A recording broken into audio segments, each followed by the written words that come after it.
Hey everyone, guess what? We do not have ugly swag. We have spaced out radio gear that you're going to want to wear. Why? Because no one wants to wear ugly clothing. So head on over to spacedoutradio.com and go shopping today. You'll be glad you did. And it's a great way to support our show. Once you get your gear, send us a picture of you rocking out in your SOR swag. spacedoutradio.com, shop there today, and make yourself look good.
Yes. Welcome to Spaced Out Radio, the After Hours radio show with me, your host, Mr. Rob G.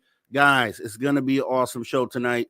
We have Andrew Radzowick, and he is an experiencer. He's a CE5 specialist, firefighter, all sorts of stuff. We're going to get into a lot of great stuff tonight. We'll have him for hours 1 and 2.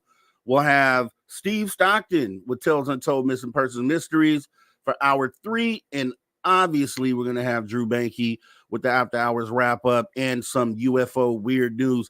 It's going to be an awesome show tonight as we get ready to wrap this weekend up. Hope everybody is doing well tonight. Let's go ahead and see who came in first tonight. We have the medal positions. It's official. We have Race Fan with the gold, Miriam with the silver, and then Carl Bittner with the bronze. Let me go ahead and jump in and see who else came in here. Tonight's going to be an awesome shot. I can just feel it. I can feel it. Miriam, hey, how you doing? Carl Bittner, nice to see you. Hey there, Ange. Thanks for coming on in. Roger Mary, October 16, 1977, Holloman Air Force Base UFO incident. All nuclear weapons shut down by UFOs. October 17, 1973, Alabama Metal Men. October 18, 1973, Coin UFO incident. Roger Murray always keeps us informed, and we appreciate it. Thanks for coming in. Roger Murray, we appreciate you, sir. We got Ann Joanne in the building. Thanks for coming in, Ann Joanne. We have JSCO77. Thanks for showing up tonight.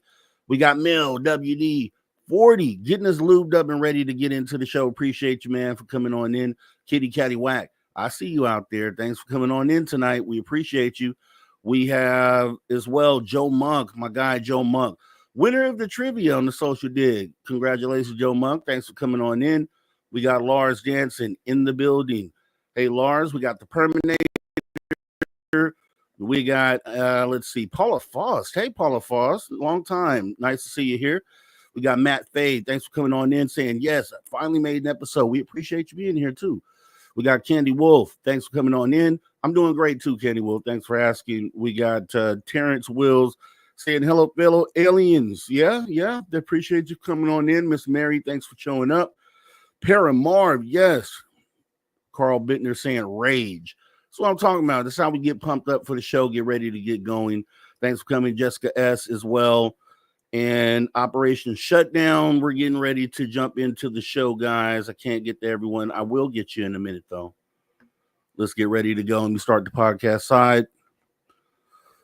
Welcome to Spaced Out Radio After Hours Radio Show. My name is Mr. Rob G. Tonight we have Andrew Razowit, who will be joining us for hours 1 and 2. Then hour 3 we'll have Drew Banky, Steve Stockton. Awesome show. Let's get ready to go to the radio, guys. Let's go.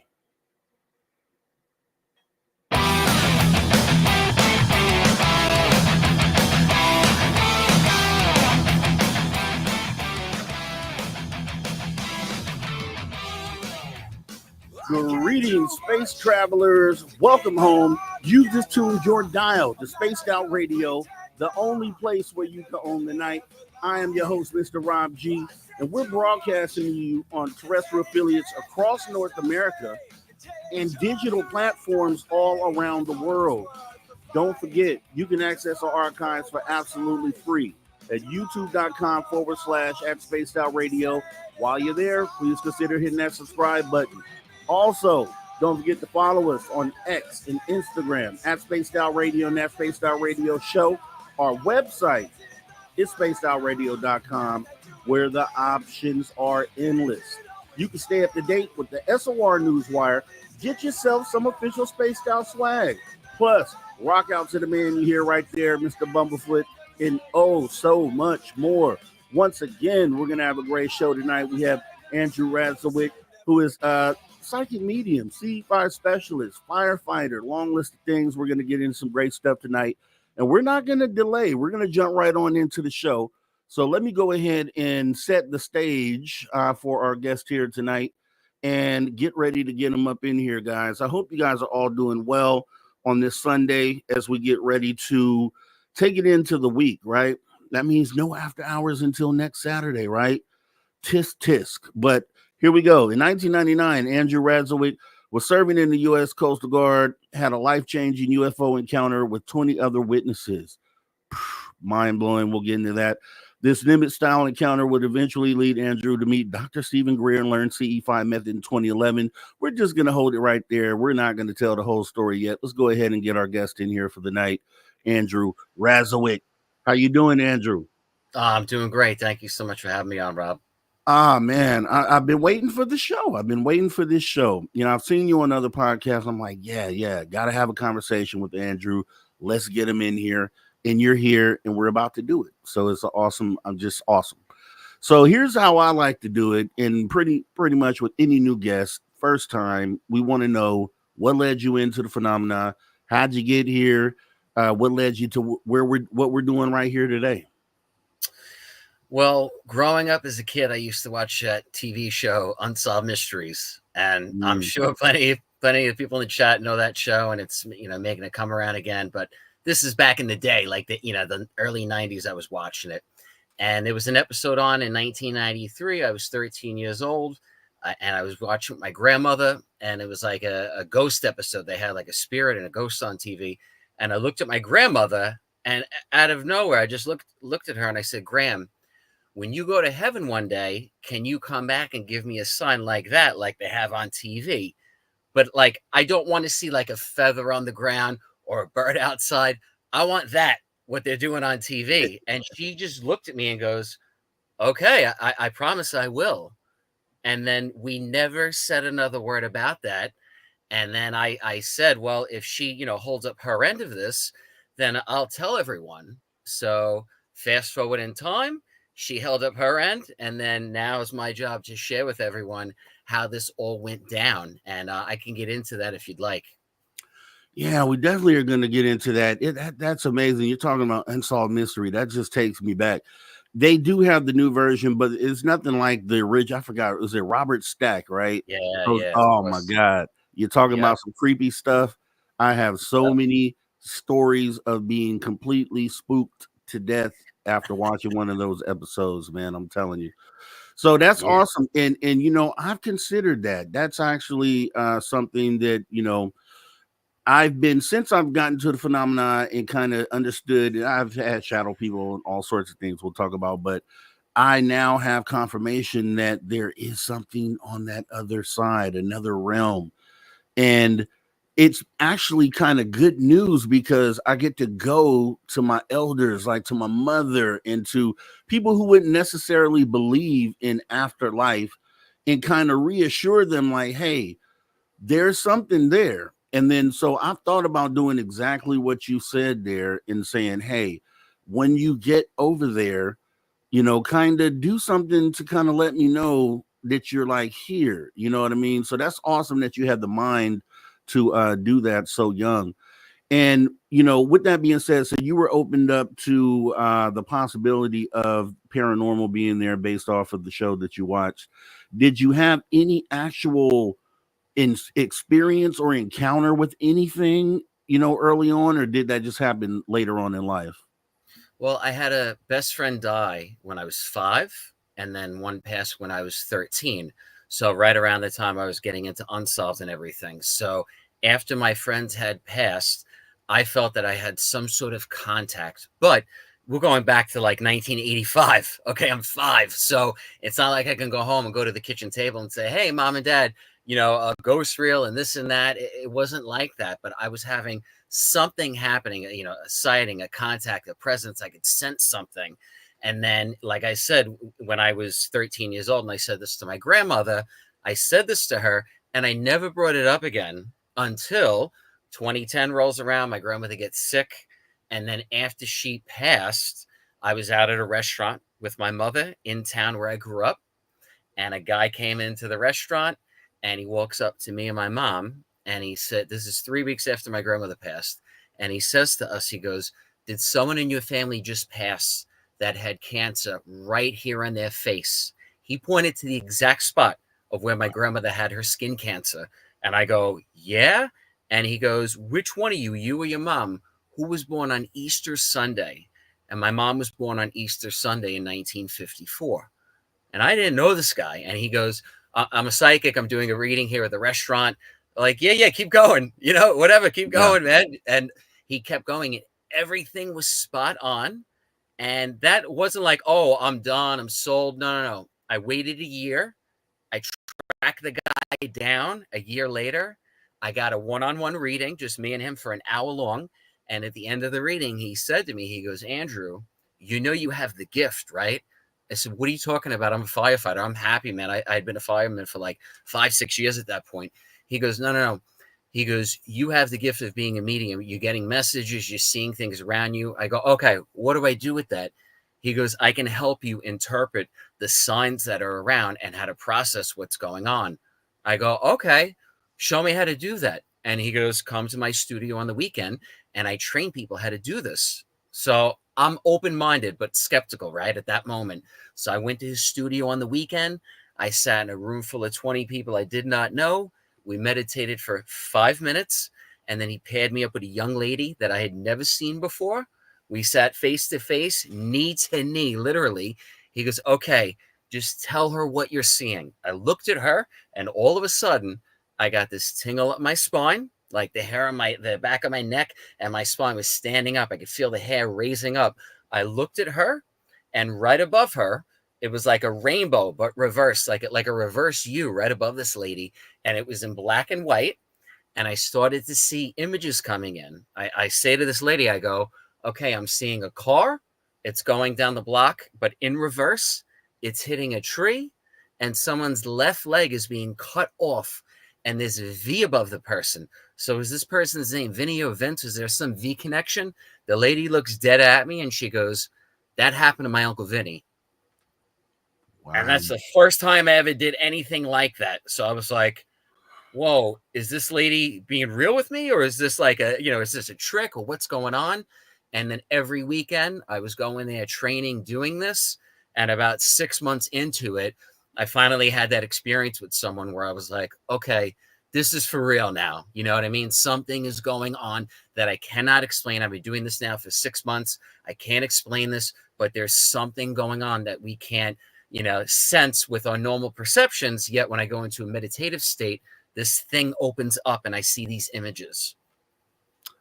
Wow, that is amazing, actually. And that's one of the reasons why I'm scared to go to a psychic, because I've talked to people who have those same experiences where someone says something that they couldn't possibly know, and I'm like, okay, there's no messing around with that. That's real. So I don't want, a psychic can tell you about something, maybe some things that are coming in your future, and that's just kind of why I stay away from that. But with you, and I've talked to other psychics as well, psychic mediums, and they say that when you're delivering the information, you're not really even thinking, right? You're just kind of just saying what you see. Is that kind of how it works? Or Yes. So if you start thinking, then you're thinking, you're not reading. So if I'm doing a reading, it's like Andrew's to the side, and then I'm just channeling. You want to call it channeling, that's fine. Or I like to say I'm tapping into the stream of consciousness of whatever's around, right? Whatever you want to call it. You want to call it a pile of bubblegum or consciousness, call it whatever you want. But there's something around when I'm around people, especially ones that I've never met, never seen before.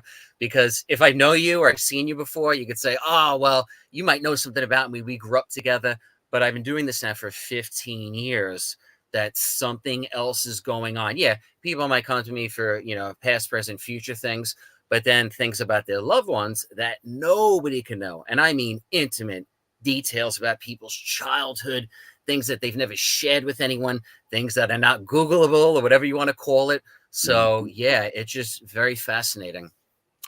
And I know, so you said that's 2010. So I know you had prior to that, and we're gonna actually put a pin in that because I want to come back to the psychic mediumship, because I also heard that you done work, or maybe still do work, as a mortician. Yeah. Yeah. So it's very important though, right at that time when I met the psychic, okay, I met the psychic, and then I met Dr. Stephen Greer literally like a month later. So it was crazy, right? I go meet this psychic, this stuff happens. Then I go to fly to California to the desert to meet Dr. Stephen Greer, because this is all connected. That's why I'm sharing this now. So I met Greer and learned how to do CE5, which is human initiated contact, proactive contact with UFOs.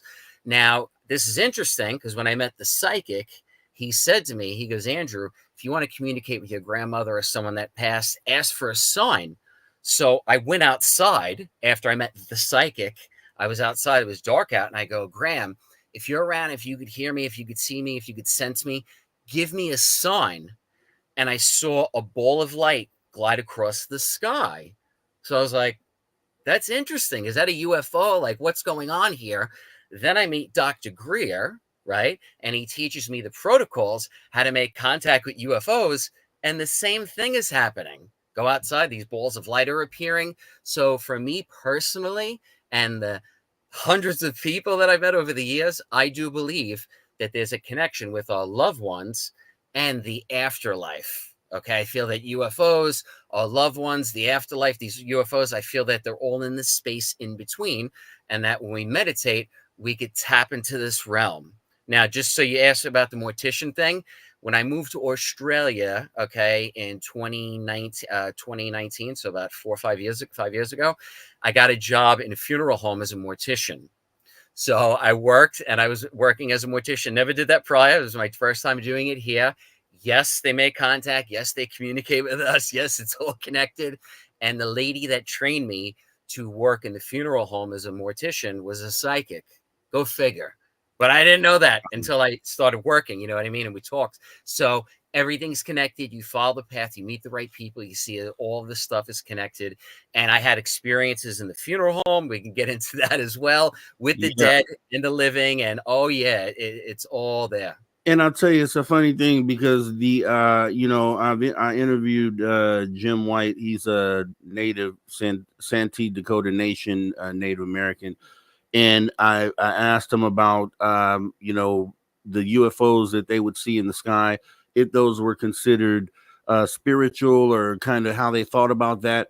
And what he did tell me was that they would look at things like, I guess, shooting stars as like confirmation of a past loved one or something along those lines. So it's kind of funny you say that, because that kind of lines up with that. But and the mortician thing in psychic mediumship, those things being connected is a whole thing we're going to get into.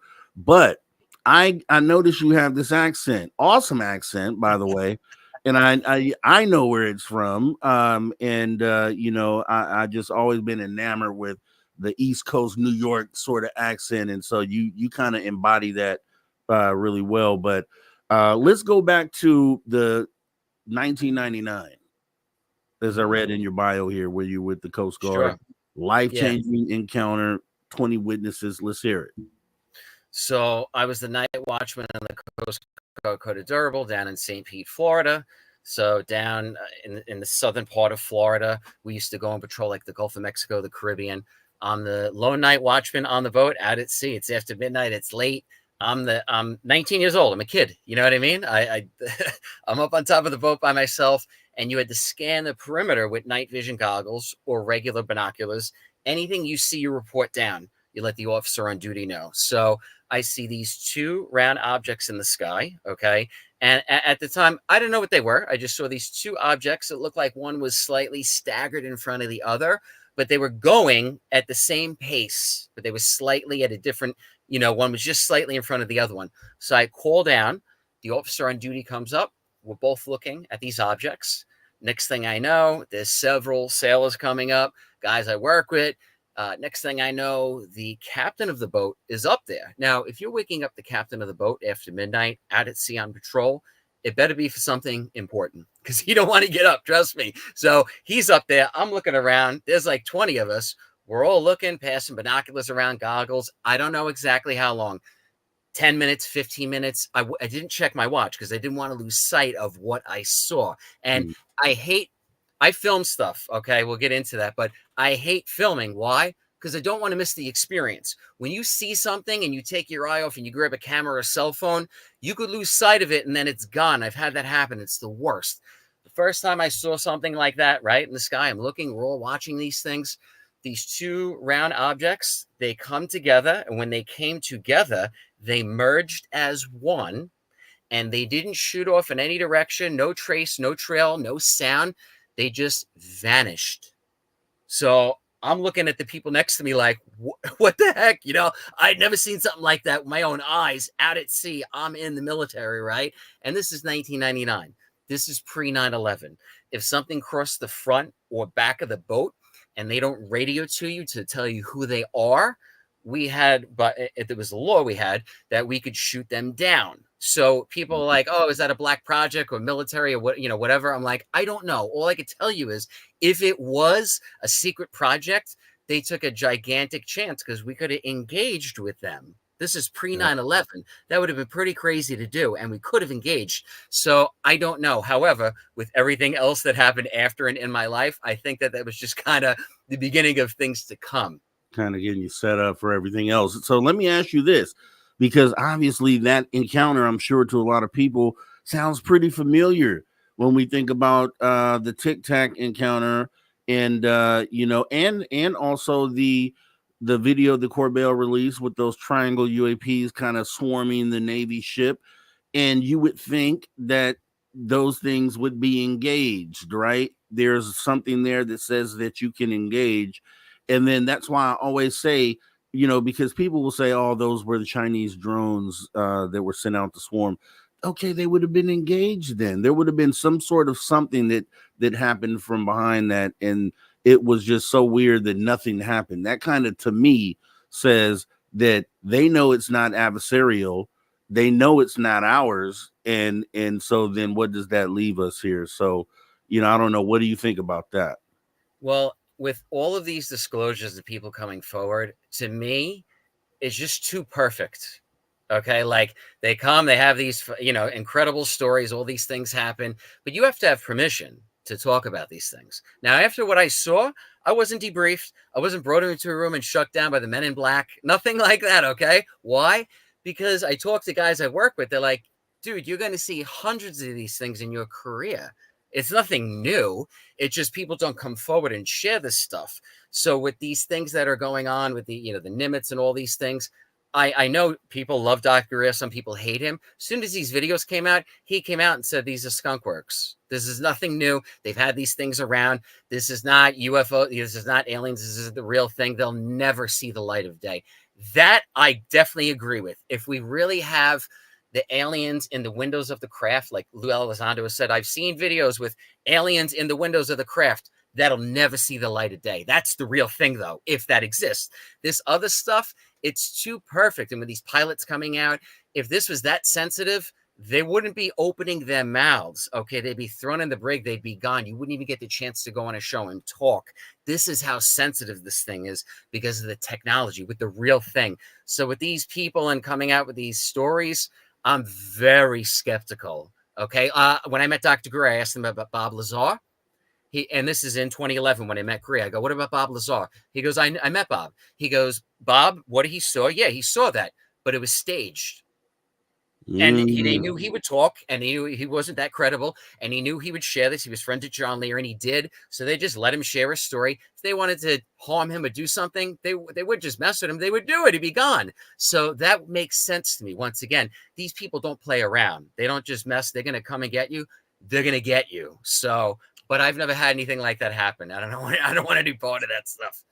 So that's where the controversy starts to come in, because yet, just like you said, there's some people that are for Dr. Greer. There's some people that are against the theories that he comes with. And so let me ask you this then. For your sighting in 1999, looking back now, what do you think those were? Do you think they were man-made, or do you think they were extraterrestrial? From what I understand, that was the real thing because of how they vanished. Okay.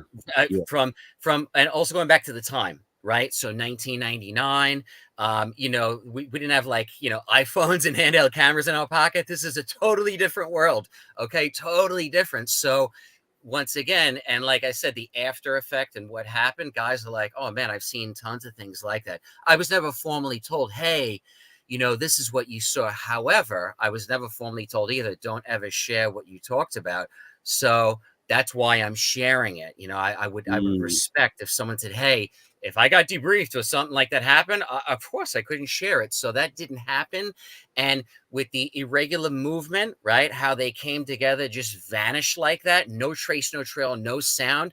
And with the hundreds of other sightings that I have seen with the footage that I've taken and had analyzed by MUFON and told that's the real thing. Yeah, I would say that what I saw, I wish I could have filmed it, but that's 1999. It would have been a horrible camera. Yeah, that's the real thing. So let me ask you this. Okay, as we got about a minute left to go to first break here. Have you since then in current time talked to any of your former crewmates and kind of brought this back up? And what did they say if you have? Yeah, so I had a friend that just retired, and he's like, "Oh man, I want to come. I want to come talk." I go, "Anytime you want, bro. I would love that, of course, because most of the guys I was in with, there's, a lot of them are still in, so they're not going to come out, and I would never share their names. But I go, hey, they know who they are. They want to come forward and share it. I would, and that's the other thing. These guys that are sharing these stories, I would never ever release the name of anyone I worked at that saw that. That's not right." Because some of these guys are still serving. Some of these guys want nothing to do with this wacky side of ufology. I'm the one that took this on the chin and did whatever. Some of them want nothing to do with it. So I would never share someone's name. And I saw stuff when I was a firefighter in the firehouse. Same thing. I would never drop the name of the guys that I saw it with. That's private. It's no one's business. So these guys that are going out and sharing their commanding officer's name and all these things. Whoa, man, I don't agree with that. This stuff we're talking about. This is not for everyone.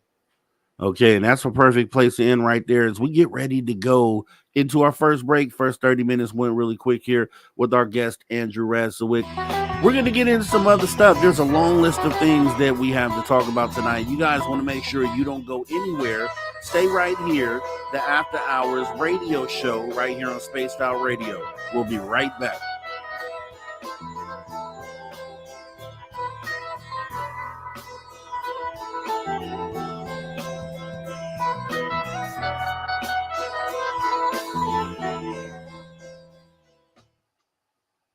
Right, we are clear.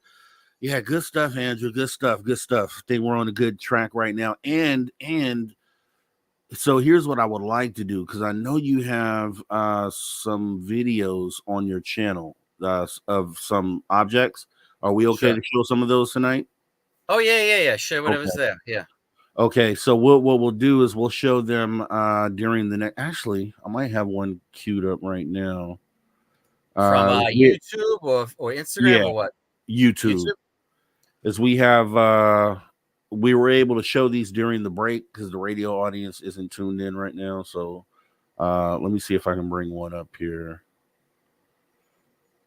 3 UFOs power up. Let's see. Oh gosh, let me see here.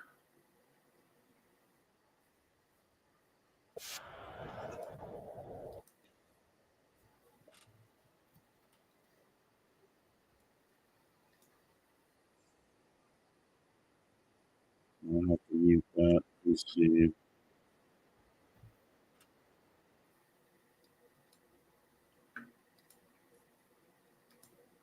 All right, and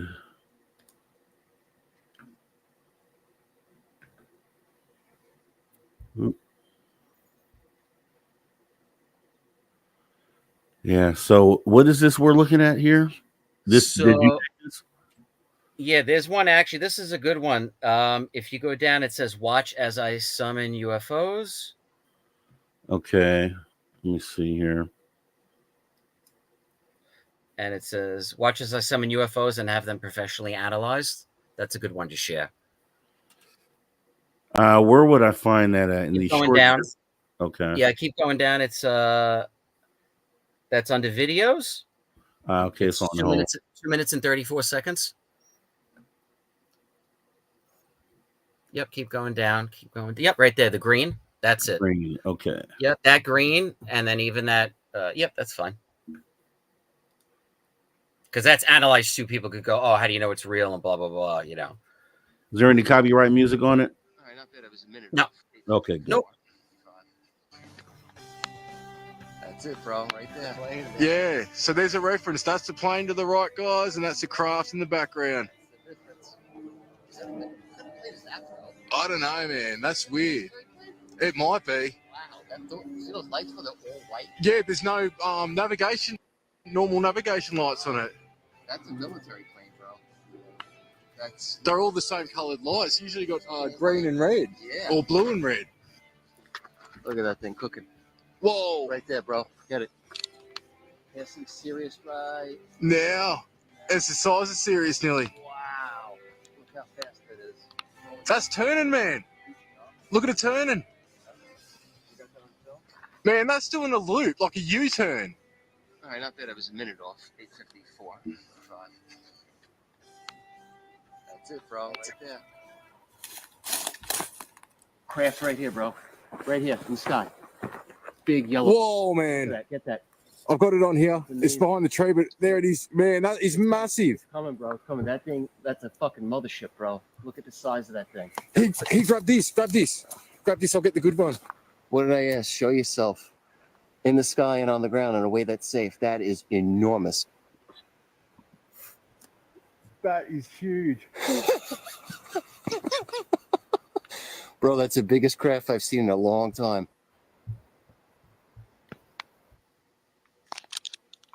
That is huge. Wow. Bro, that's the biggest craft I've seen in a long time. Wow. That is huge.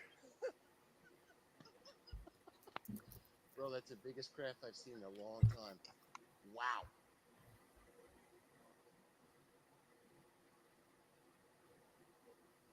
So would you consider that an orb? Did it seem to have any physical physical? Yeah, that was an orb. The thing was gigantic. That I had analyzed by MUFON too. It was put in a documentary. Wow. It Okay. was tremendous. Yeah, the thing was just huge and low. You know, very low to the ground. That's the thing. It's you know, it's great to see this stuff, but you know, you got to get it analyzed. So Jason Gleaves took a look at that stuff from UFO Only. Yeah. You might know who that is. And then I was on a show called Close Encounters Down Under in Australia last year, where they analyzed all my footage. So yeah, it's I just interviewed Jason Gleaves about a month ago. Yeah. Cool guy. And let's see. Okay, we're about to come back in about 20 seconds here.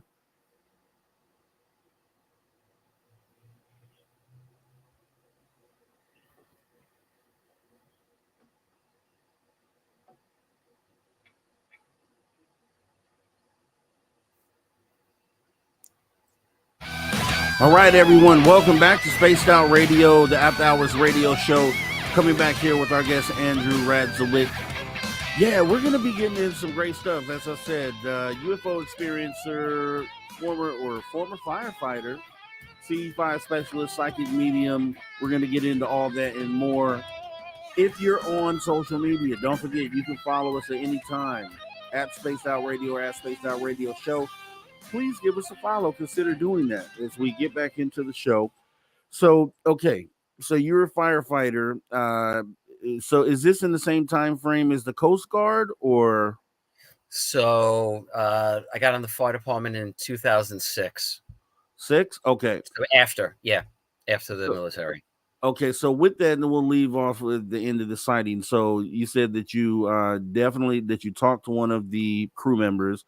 Now, okay, they said that this is something that you would see. They've seen a lot of times, so it wasn't really anything to them, I guess, right? How about the captain? Did the captain show any sort of emotion to it, or is he one of the ones that kind of said the same thing? He was pretty low, man. Like a lot of these guys had a lot of sea time, so they probably had seen 15 years of this already. So they're like, calm down, kid, basically, but still, I'm like, what the heck? That's incredible. I couldn't forget that. And then that happened literally in 99. And then in 2001, Dr. Greer was at the National Press Club in Washington, D.C. Mm-hmm. The thing that I was amazed with is that he had military guys there that said, oh, we were involved with the cover up. So I'm like, I want to meet some of the military guys. Maybe they could give me some answers because, it's pretty crazy what happened. I thought I know they said you'll see it and a lot of people will see this, but still that always stuck with me. So finally in 2011, I got it together to fly out to California. I had the means financially because it's expensive to go see him. But I looked at it this way. When I learned something, it's like going to the firehouse. I'm a brand new firefighter. I want to go and train with somebody that's got 20, 30 years experience.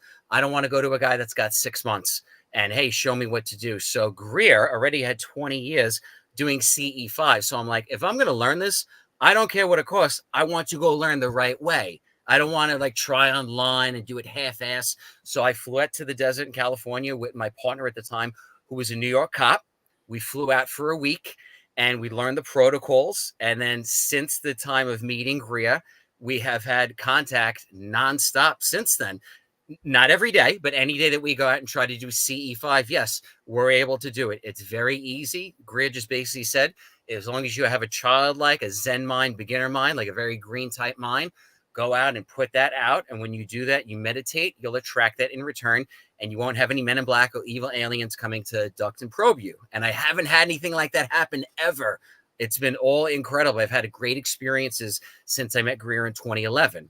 So I pieced that all together. I did meet a bunch of military guys. And still, since when I met Greer, I met people and did CE5 with them in California. Some of those people were from New York. So after the trip, we got together in New York. And for the next decade, we got together and made contact up in Albany, up in New York City, and had the most incredible times for free. Okay. But we all met with Greer and learned the foundation. You just need to go once. You don't have to go 50 times. You go once, learn the foundation, learn the protocols, come back, you find a local CE5 group, and then it costs nothing. You just get together on your own. Yeah. And I hear that a lot. I talk to a lot of CE5 people and I have questions that I ask them. So I'll have some of those for you too. So going on the timeline though, okay, so 2001, and I want to point that out because you brought it up. That's one of the things that I always give Greer credit for sure. If anything else, the 2001, the Disclosure Project was so big as far as what it did for ufology and kind of moving the needle. And I always appreciate that he organized that.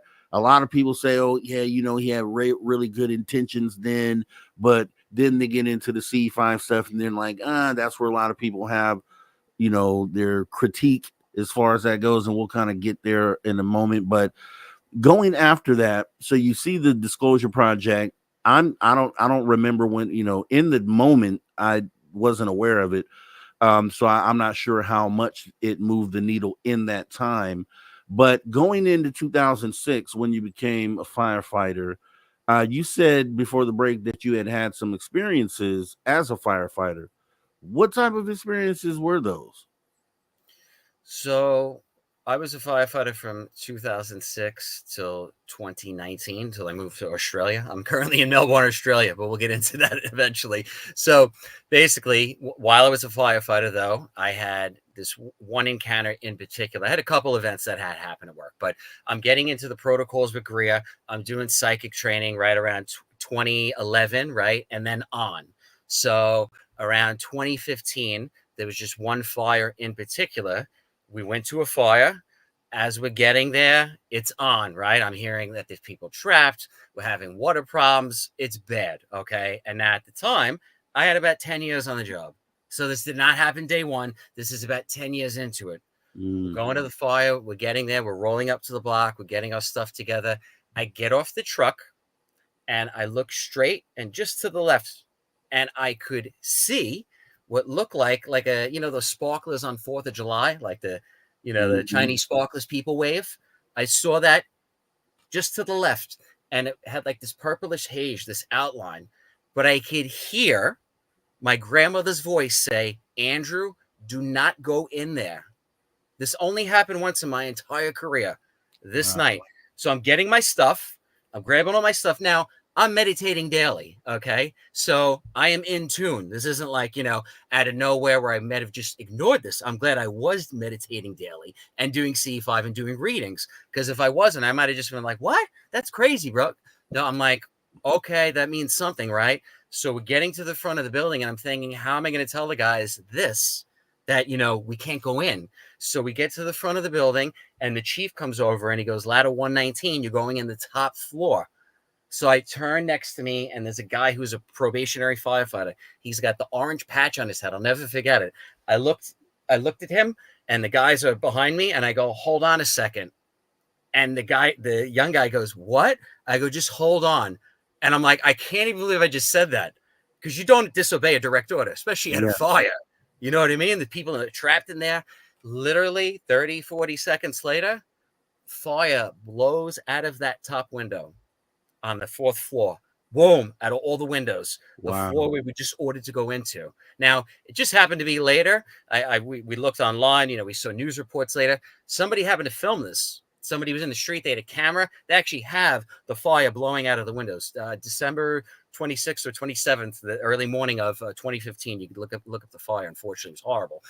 2 people passed away inside. But after, the guys are like, bro, how did you know to do that? What happened? And I'm like, my soul spoke to me. And they're like, what?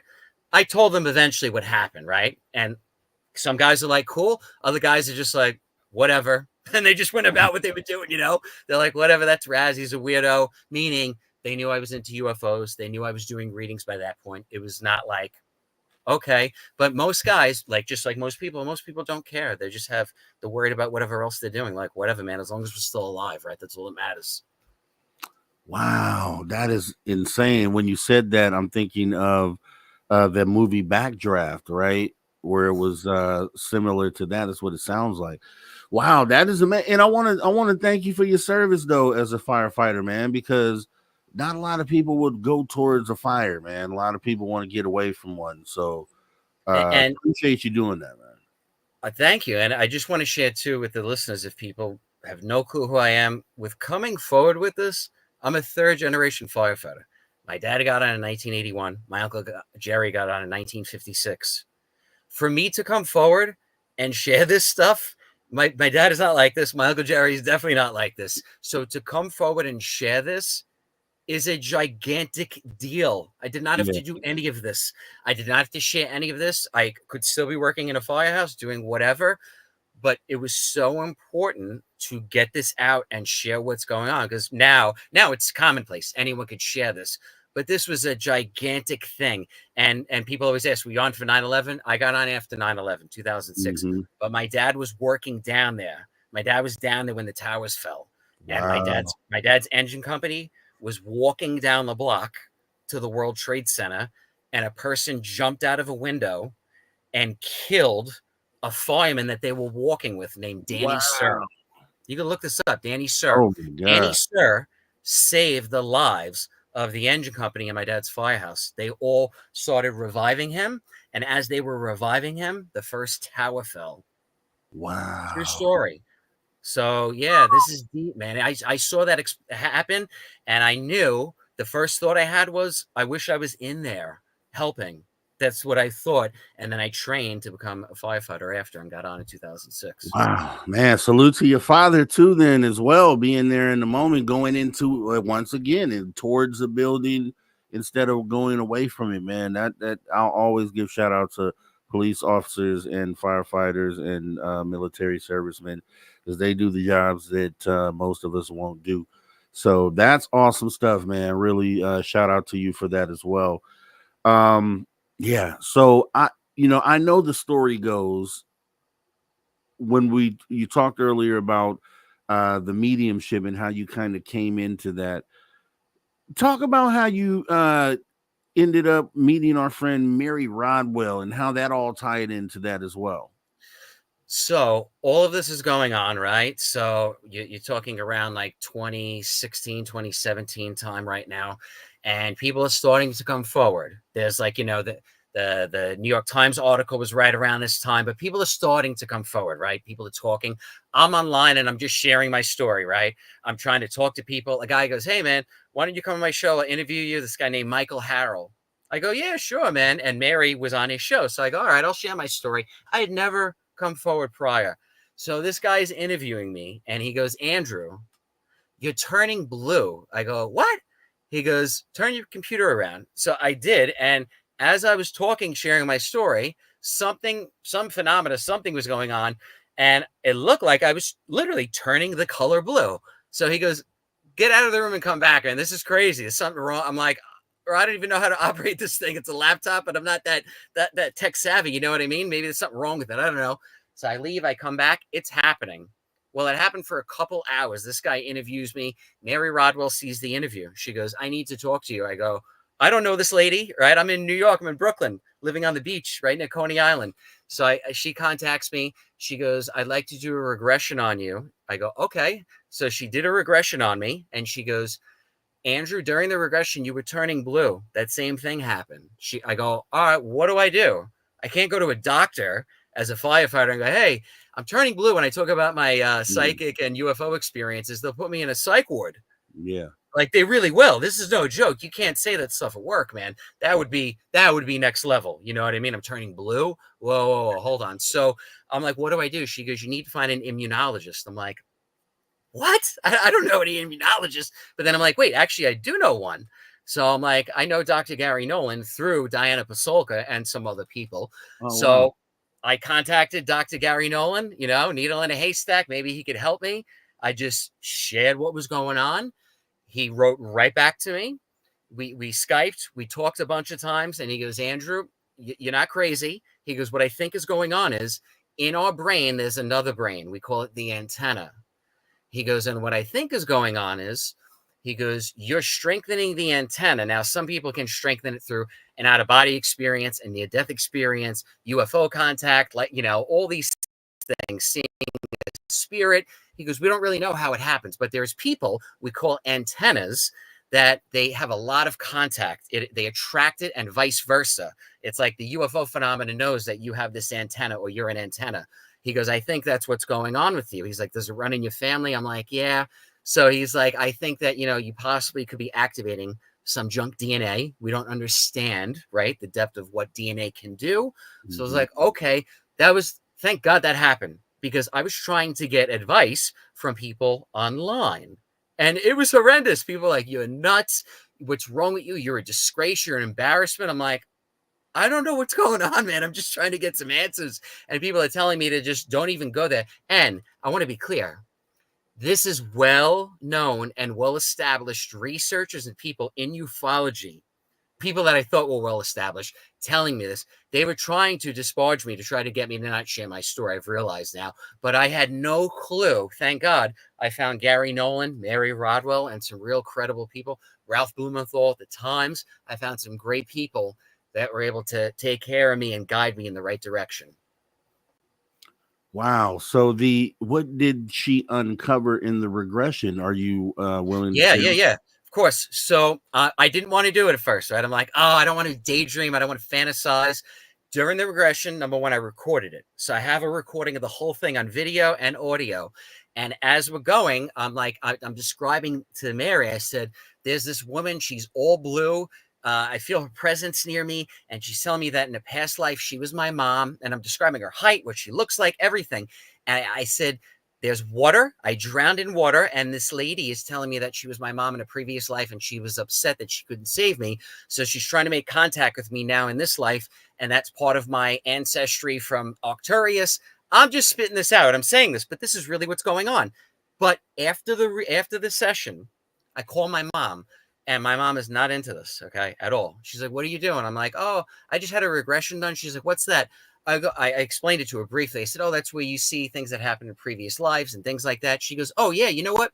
She goes, Andrew, when you were like 3 or 4 years old, and I didn't tell her what happened yet. She goes, when you were like 3 or 4, you told me, she goes, you looked at me one day and go, Mom, you're my new mom. And she goes, you said I had another life with a different mom and I drowned in the water.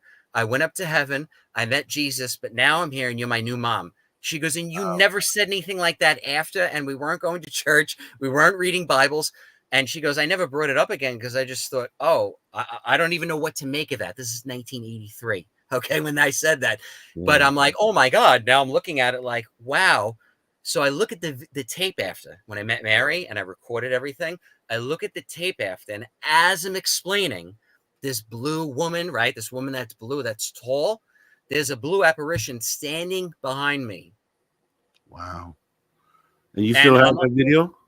Yeah, I have a video of this. I got pictures of it. I could send you that stuff later. Yeah, I have it. So, hey, I know what it is to me. And it's at that moment that this blue thing is behind me that I'm sharing this. I'm like, this is unbelievable. But if that was the only thing, I'd be like, whatever. It's the, 500 other things that have happened that, I filmed or whatever that I could say, hey, there's something going on. So let me ask you this. So in the moment of the regression, because I talked to Mary about doing the same thing, actually being regressed. And that's my goal actually for this year to do that. During the regression, because I never actually witnessed one, are you under a hypnosis? And then in that moment that you're relaying the information to Mary, are you aware of what you're saying, or are you aware after the fact once you rewatch it? I was fully alert the whole time. Wow. It was, for me, whatever. I don't know if there's different methods or if there's different ways people do it. I've heard all sorts of crazy things.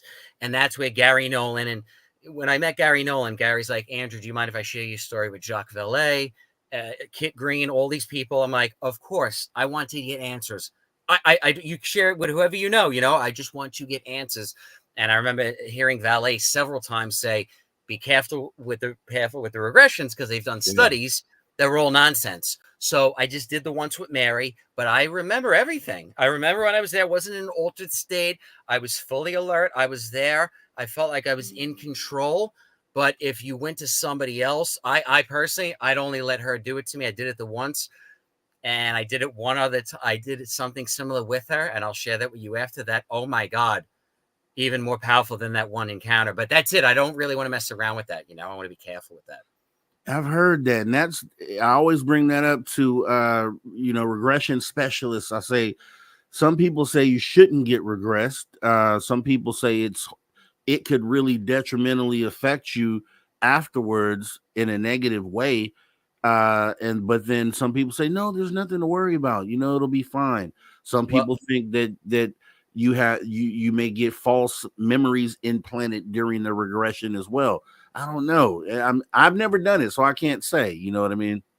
It's like being a psychic, right? My wife is a mental health professional, so she sees people weekly or bi-weekly, right? Not just once.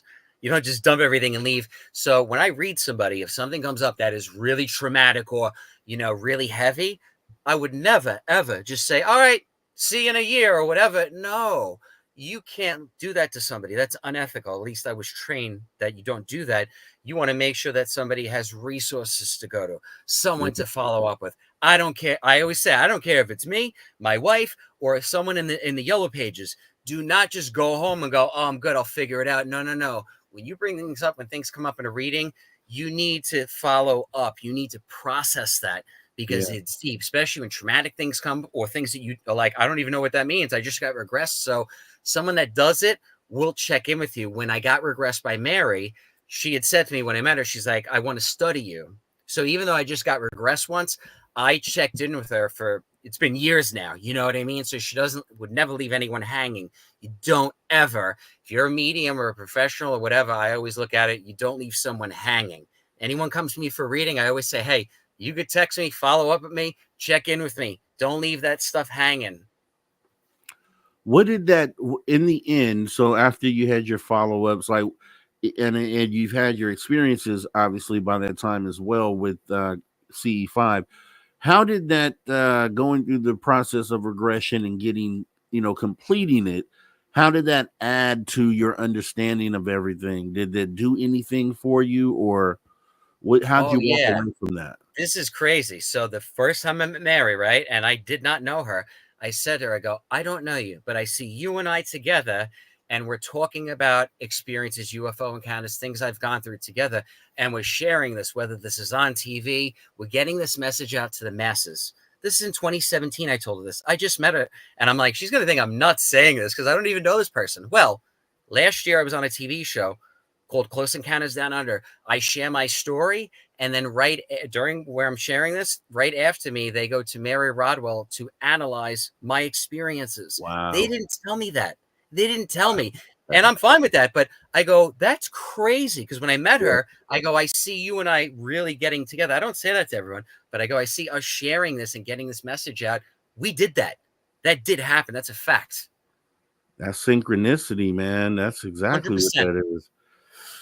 Ooh, okay. So let me see then. All right. So we're gonna be, because we got about a minute or so left here before we go to our hour break. Have you had any experience with the psychic, being a psychic medium? Have you had any experience with remote viewing? Yes. So the first, and people can say whatever they want about Greer and what he charges. I would have paid it, no problem. Again, and everyone I went with said the same thing. He also trained you in remote viewing day one. So he trained us in remote viewing, bang. And I've met the best remote viewers, John Vivanco, the top remote viewers, all of them, McMonagle, all of them, everyone, okay? And they all say the same thing. Andrew, if you can remote view craft, meaning I'll meditate, and I'll go, okay, 8:44. I said it in the video they showed before. I go, 8:44, 9:04. I was, a minute off or whatever. I'll remote view before I go out and say, okay, I'm sensing at 8:44 and 9:15, a craft's going to appear like to the left side, for example. And then we'll go out and see, does it happen at that minute? Well, when I first learned this, people in the group were doing that. They go, Andrew, you could see what time they're going to come before you go out at night. Ask them to show you a time. So there's times we'll get together and write out literally the minute they come. Is it 100% all the time? No, just like anything. It's not always 100%. But we've had some incredible times doing that. So they said, the remote viewers say to me, hey, if you can do that, or you're pretty accurate, like most people are not way off, if you're pretty accurate with that, that's the cream of the crop of remote viewing right there. If you're remote viewing UFOs or craft or aliens. All right. So I want to get into more of this as well after the break. And also, I know a lot of people are here because they're aware that you kind of teach people how to do some of this stuff. And that's actually awesome that you do that and kind of pass that on for others, because I've heard you say, and I believe the same thing, that it's an ability that we all have, and it's really just something that we kind of have to tap into to utilize it. So we'll get into that, guys. Don't go anywhere. We'll be right back with our guest, Andrew Radowicz. I can't wait. Awesome conversation. We'll be right back. Conversations that move the needle. Conversations that move the needle. You're listening to After Hours with Mr. Rob G on the only place where you can own the night. Spaced Out Radio. Spaced Out Radio. You've tuned your dial to the right frequency. Okay, Andrew, we're off camera for 5 minutes, so I'll see you in a minute. No problem.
right, everyone. Welcome back. Welcome back to Spaced Out Radio after hour number 2 with me, your host, Mr. Rob G. And we're joined back with our guest, Andrew Razowick. We've been getting into some good stuff, guys. We're going to get ready to come back from radio in about 30 seconds here. So kick back, get ready, get your questions ready too.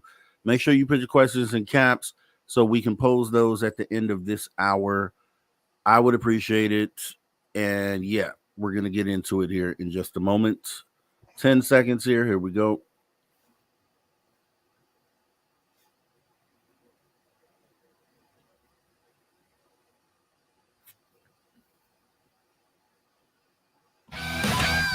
All right, everybody, welcome back to Spaced Out Radio. After hour number 2, we're in the second hour here, back with our guest, Andrew Razowick. Talking about some awesome stuff. If you missed anything that we've talked about, if you're just joining us, you can jump in our archives at any time. YouTube.com/at Spaced Out Radio. Like I said, as Dave says, there's a plethora of content there for you to enjoy. Make sure you guys go ahead and do that. Getting back into the show. So, yes, Andrew, we were talking about some of the things that you do on your channel, actually. Andrew has a YouTube channel, guys, which is youtube.com/at Psychic Firefighter. Yep, Psychic Firefighter. On all social media platforms is either my name, Andrew Razowick, or Psychic Firefighter, pretty much. I'm the only one that I know of. Yes. It is very easy to find, guys. And he has some great stuff over there. He conducts interviews as well. So you make sure you guys go over there and give him a sub and check out his awesome content and all the UFO videos, which we'll see some more on the next break. So I wanted to talk about the fact that you make it a thing to teach people how to tap into some of these abilities that we know that we all have, but some people just don't know how to unlock it. What are some of the things that you recommend? Because I know a lot of people here are actually wanting to know this information. So transcendental meditation is something I was taught from Dr. Greer. Dr. Greer was taught by the Maharishi, the guy that created transcendental meditation. Silent meditation is very hard for people. A lot of people, they freak out because there's nothing going on. That is what I prefer, is total silence. But a mantra meditation or a transcendental meditation, that is excellent too. And something a little more advanced if you learn transcendental meditation or just a guided meditation or just regular meditation, something I did, which is incredible, and I do it almost daily, is I did work with the Monroe Institute in New York in 2015. And I do their gateway process, their protocols. It's very easy. It's a guided meditation. Go on YouTube, type in the gateway process or the gateway voyage experience. Just type it in and listen along. That is the fastest way to make contact with, they call them non-corporal entities. I just call them ETs, whatever you want to call them, aliens. But yeah, they call them non-corporal entities. But that literally, I put that on and bang, instantly I'm outside, craft are coming. Or if I'm inside, I could do it in my room and boom, I could have contact in my room. Incredible, Monroe Institute. Yeah. And I think, like I say, I think it's awesome. I'm under the belief that we should always be open to, if you have some information on how others can achieve enlightenment, then you should be willing to share that information with them. Because that's how you get this global movement of humanity enlightening themselves and getting to the point to where we need to get to go where we need to go. So with that being said, this is another thing that I've talked about. I don't know if you've ever caught any of these shows, but I talk about, and I actually did a show on my own channel about this, my personal channel, about how could we put ourselves in a position to where we could potentially, I use the word force in the video, but that's not really what I mean. I really mean, how can we manifest a mass sighting, for all to see? And one of the things that I've thought about was CE5. I said, okay, we have CE5 specialists in this field who, most of them that I've talked to, say that there's 90% success rate with CE5 roughly. And Then we have channelers as well that talk about the same sort of success rate. Then we have remote viewers. Okay, so we have these tools within our community. Do you think we could put something together where we get a bunch of the best together and maybe bring in craft for everyone to see? Do you think that's a possibility? So I know, like, on a monthly basis, there's tons of groups that are doing stuff like that to meditate within a 24-hour time frame. So depending on where you are in the world, I'm in Australia right now. It's 3 o'clock in the afternoon, so you couldn't do it at 3 where you are, right? So whatever. But in the 24-hour time frame, once a month, doing it on the same day globally is a good way to raise that and to have that possibly happen. So as far as you mean a mothership for all to see, something like that, I don't know if something like that will happen. I'm very skeptical about that because, number one, I think a lot of people would come outside, look, go back in and keep watching Netflix. I don't think people would care, honestly, because I've been into this for so, you know what I mean? People are so conditioned into what they're doing. I don't think it would make that much of an effect. People like us, we'd love it. It'd be amazing. So there is sighting, there is contact. However, I know that the ETs are very worried about us. So to have a massive object like that appear for all to see, I think some people might just go back to what they're doing. Some people might be in a lot of fear because they're so conditioned. I do, though, think at some point that can happen. I just don't think right now. I don't think enough of us are at the point spiritually. I don't think enough people are raised yet to have something like that, to process it, and then to after, okay, what do we do now? Because if that happens, that's changing. That's life-changing. You know what I mean? I know what it was for me, my contact group. But for a massive amount of people, for them to change, I don't quite think that we're there yet. And first time I made contact in 2011 with Greer and all the people there, we asked questions like that. Is that going to happen? Are we going to have this mass sighting? And I remember the ETs communicating back and forth to us that, yes, in the future, not now, but an event like that would happen. Now, is there going to be a false flag or something like that? I don't think so. I think that's just a lot of nonsense just to get us scared, but not the real thing, not quite yet. However, I'm definitely down to keep working and keep going towards raising the vibration to get to that point. I'm all in. Okay, and I love that answer, and I'm with you there too. We definitely have to raise our frequency. And so, okay, so you said you brought up something that now we can talk about then. False flag, right? You think that's nonsense? Is that what you said, right? Because go ahead, I'll let you say first. Yeah, I just think that, I think the false flag has happened already in 1947, meaning the cover up after. So it's been happening. The thing with the craft coming in the sky, this is my understanding. If there is some sort of event that could harm humanity, right? A nuclear event, something like that to eliminate us, there'll be intervention. That's not going to happen because it'll affect the cosmos. They can't let that happen. So anything like that, I don't think it would be able to go down. And I think the powers here know that because the people that I've spoken to on the other side of it, on the intel side, family that I've had in intelligence, friends in intelligence currently that are still in, they know there's good ETs out there. I think it might be a mix of whatever you think is good or bad, but they know that nonsense wouldn't go down. That's okay. my understanding. Okay, and so going a little further, because I've done a show on false flag as well, and I just feel like I don't see the benefit in a government wanting to do something like that. I just don't see what the benefit is in that. It doesn't make sense. So going a little further than that, then I know you stated that the experiences that you've had have been pretty much all positive, is what you said. What were some of those experiences that made you feel like that? That they were all positive, you mean? Yeah. So, I never had an interaction with any sort of entity or being or whatever you want to consider what they are that told me to do something bizarre, like, on this date, there's going to be a mass landing on December 26th. I've heard that a lot from people over the years. Andrew, do you think this is going to happen? No, it's not going to happen. It never does. Okay. So, nothing like that. They've never said anything like that. They've never communicated to me there was going to be a false flag. Nothing like that. If they do, believe me, I'll let everyone know. Nothing like that. So I've heard there's one coming September 26, 2026. I don't know. I've heard this nonsense for years now from people, and it never happens because once we hear something, we have the free will, or people have the ability to change the future, right? Because we could go, oh, I'm not going to do that. Oh, I'm not going to do this. I could change what I want to do now. So I don't believe in that. I don't really think, I think that's a lot of nonsense just to keep us in fear. And what you brought up before, that's good. Why would they want to have some sort of false flag and wipe us out? They want to keep us dumbed down and enslaved.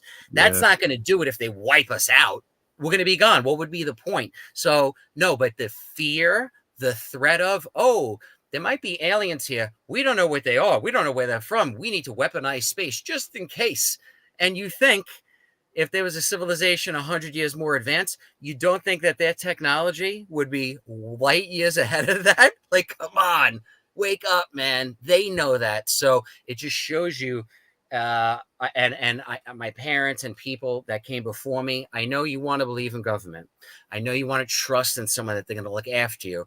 But I think it's pretty evident when we look around that the people that we thought that were in charge, or the bosses of us, or our icons, or our idols, or our celebrities, our musicians, they're really not all they're hyped up to be. So I think we, me, you, the people listening here, it's up to us. We got to do what we got to do. And then those people, whatever they are, the leaders, whatever you want to call them, if the people lead, we'll force the leaders to follow us. Yeah, I'm glad you said that. I had to check your temperature on that because this is exactly what I say. Everything you just said right there, I'm 100% on board with. They definitely keep us dumbed down, and they don't want us to suppress. And we all, and I've said this before too. We point to the fact that they know that we have some of these abilities that you talk about, that you are teaching other people to unlock. Like remote viewing, like they had the Project Stargate. So we know they know that we have these other capabilities, and they still want to go ahead and suppress us.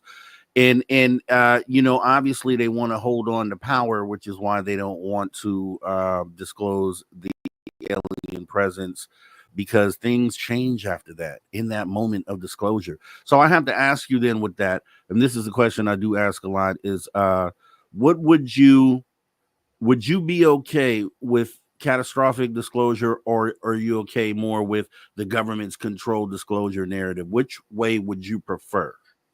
So I would say this drip disclosure, this drip drop, I call it, the little drip, they have. And I'm not for that. I think, hey, you just got to lay it out, because they're trying to control this. So when they control it, things never go as planned anyway. And there's those of us that know the truth. So they're mixing in truth with nonsense, and they've dumbed it down like everything else, that now it's normal to talk about UFOs. Now it was, you're crazy. Don't bring that up. Andrew, don't say that around family. Now my own relatives that said that are calling me, hey, what do you know about this or that? They're not ready to go to the next level, though, and do CE5. I get it. That's okay. I'm okay with that. But like any great revolution or great movement, there has to be people that come forward, that lay it out, the pioneers, the people that lay it down for the next generation, And if you're doing something that's good and you're helping people and you're not harming them, you're not saying, hey, there's a doomsday coming. You're saying, hey, do you want to talk to your grandma and your aunt and uncle that passed? All right, let me come hang out with me, sit with me at night. Let's meditate together. We'll see lights in the sky. I'll give you some messages from them. Oh my God, how beautiful is that? Not they're going to come land us and probe you and abduct you. I'm not saying that doesn't happen. What I'm saying is I haven't experienced that. So I'm going to share what I know. That poking and prodding and all that nonsense, there's my labs. There's all sorts of crazy things out there that I think are 100% human, okay? And advanced civilization, what would be the point of them poking and prodding and abducting people? They would have to be advanced and have moved on, that they're past the point of hurting people. Because if they weren't, they wouldn't exist in the future. So we need to stop harming. If we want to live it as an interstellar civilization in the cosmos, we need to stop harming each other. When we stop harming each other, loving one another, start killing each other, stop doing all the wars, then they'll come. But not yet. We're not there yet. We got to do more work. I've looked at the idea of what this world looks like after disclosure, post disclosure. So say tomorrow, for whatever reason, ET show up, ships in the sky, or whatever method they use for disclosure, and it's a solidified fact that they're here. Okay, boom. Do you feel like the current powers that be, the way everything is set up and designed currently, do you think that that survives or exists on the other side of disclosure? Or do you think we need to probably sit down, talk about this, and kind of restructure, the way society is built currently? So I know, like, people that have briefed Trump, people that have been involved with this for years and decades, people that work in the OSI, Air Force Office of Special Investigations. This has been going on forever. The problem, why the government's never going to reveal this, my understanding, and I do think this is pretty valid, is because they'll have to touch the abduction thing. And if they do, and it gets revealed that there are currently still projects that it's beyond government and military. There are projects out there, classified projects, that are involved with taking genuine contactees, people that are genuine good people, and then regular people out there to instill this fear in us. It's not alien, it's humans that are doing this. If that got out, no president wants that on their watch, and no one wants to touch that. So same thing, we're not there yet. And I get it. They don't want to talk about that. Whoever's doing the abductions, what you want to say it's all aliens, whatever. No president wants to have that conversation. Okay. However, they've paid some servicemen, John Burroughs, guys that were injured by touching craft, by interacting with it. There was a study done by Gary Nolan and Kit Green. They studied the brains of soldiers that were affected by communicating with UFOs touching them. Kit Green, I know Gary and Kit Green, both of them. Kit Green, at the end, his analysis was that the contact, the craft that they interacted with, the craft were man-made, not alien. So that means, oh my God, they know that the craft out there, these soldiers that they're interacting with, touching, having these health effects from, are the man-made ones, not the ET ones. So this is how crazy this thing is. Why I can't see anyone coming and saying, all right, now just say something landed and it was too late and it was out. Oh man, people would they would freak out. I think they'd freak out. They wouldn't know what to do. They'd be going to people that are contactees. They are already contacted people like myself and others. What do we do? How do we plan this? Because they have no clue. The reason why Congress right now is pushing this so much, I personally know this. There are several, I don't know about all, I think most of, but I know personally a few members of Congress that are contactees. Oh, for a fact. I'd probably say more than a few. And that's the other part of it. We've talked about that as well. 100%. There's definitely even some of those secret keepers, the ones that are really holding the keys. Some of those guys are experiencers too. And I talked to Mary about this because I said, if everyone in this world were to go through a regression therapy, if we just said, okay, let's line everyone up, let's put everyone through a regression therapy. I said, I felt like that we probably find out that majority of people have had some sort of extraterrestrial contact. You just don't remember it, right? Until you go through a regression therapy. And that's why I'm going through one myself, because I've never had instances where I'm like, okay, yeah, I think I had contact, except for my UFO sightings, which I've had recently. But, since I've had those and experienced the phenomena for myself, now I look back in my life and I'm like, whoa, okay, that moment, those are weird. Let me go ahead and regress because I think something might come out of that. And I'm just under the impression that if we could, put together a regression therapy for everyone on this planet, we might find out that it's not a minority, it's a majority of people that have had contact. So I don't know how you think about that. Mary too, she'll say she's met tons of contactees that had gotten abducted or had negative things happen, and then they come to her, they get a regression done, and then after the regression, what they thought was negative was, oh wait, they were just trying to help me or repair me, like Travis Walton. The Fire in the Sky movie is horrible, right? He got abducted and probed, but he'll say, no, that didn't happen. That's not at all what happened. They actually healed me. Greer talked to Travis Walton too and said he got too close to the craft and got hit with something electrical or whatever. They brought him on board to help heal him, repair him, and saved his life. That's what really happened. So, but I never knew that. And Travis Walton will talk about this now. So, wow, how cool is that? How refreshing is that? Wow, there's no harm here. And They even showed it in the X-Files. They showed them, abducting people, and then after taking a mask off, and it's a human or a midget, and it's like, oh my God, they're in plain sight showing us what is going on. That's scary to think. But once again, look at what's going on, how crazy the world is, all these wild stories and people and Hollywood and all this stuff going on. This is the perfect time to reveal any of that, right? Like, why not? Anything goes now, right? Go on TikTok, anything goes. So I couldn't talk about this stuff 10 years ago like I am now, but I had a download and a vision years ago that right now, in this very moment, this was going to be, we were going to be right here in this moment, and we would be able to talk about this openly. I just saw it, and it kept happening, synchronicity after synchronicity, and that's why I will keep going down the road and grabbing whoever else comes along to go on the path together to help the next one and the next one, because people are waking up slowly but surely here. And going back to what I asked a moment ago, so in that moment of disclosure, right? So, and you talked about how, if they came forward, they'd have to tell about the abductions and then potentially a lot of other things that will snowball off of that, because I'm sure there's a list of secrets that go along with just UFOs being here, right?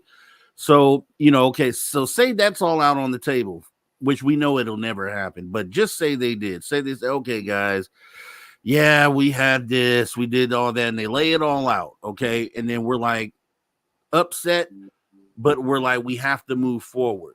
So do you think we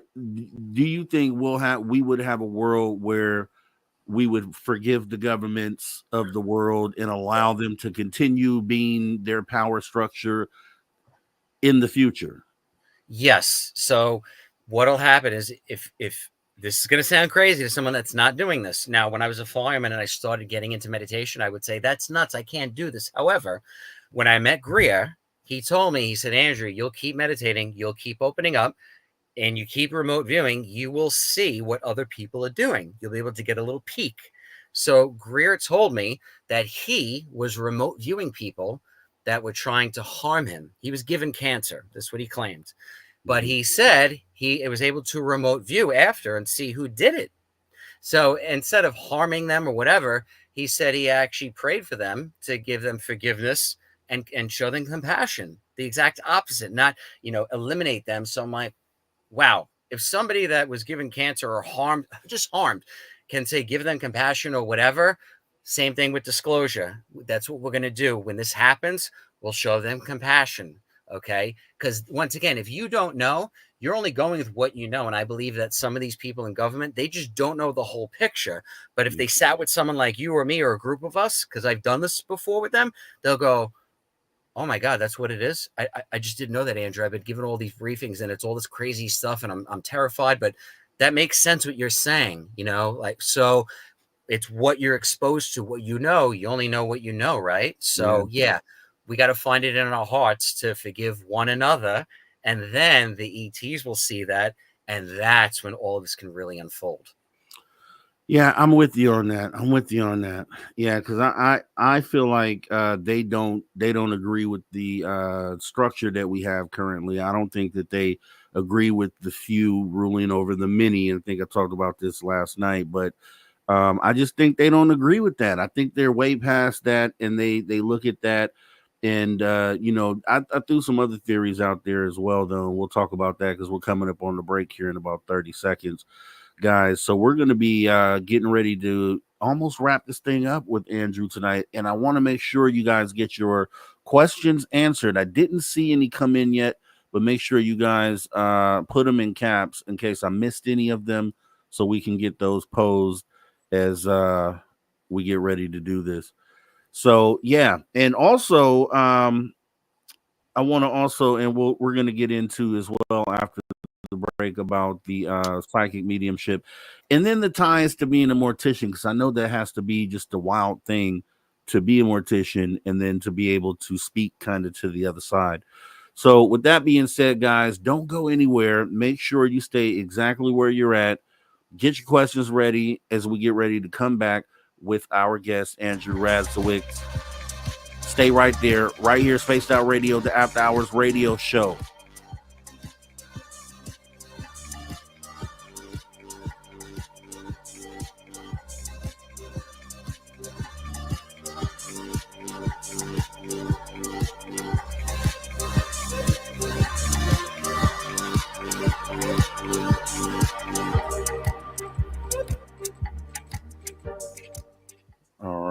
clear. And I got a couple of your questions here that I did tag, guys.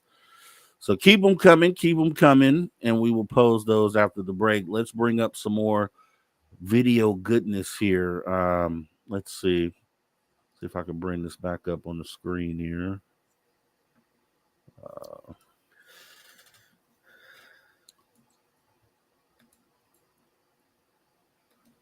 Because I'm a receipts guy. I always say that. I'm a receipts guy. And if you have the receipts, I think bring them to the table, and you have a lot of them on this channel. I was watching one earlier that blew my mind, and I can't find it anymore. So let me see.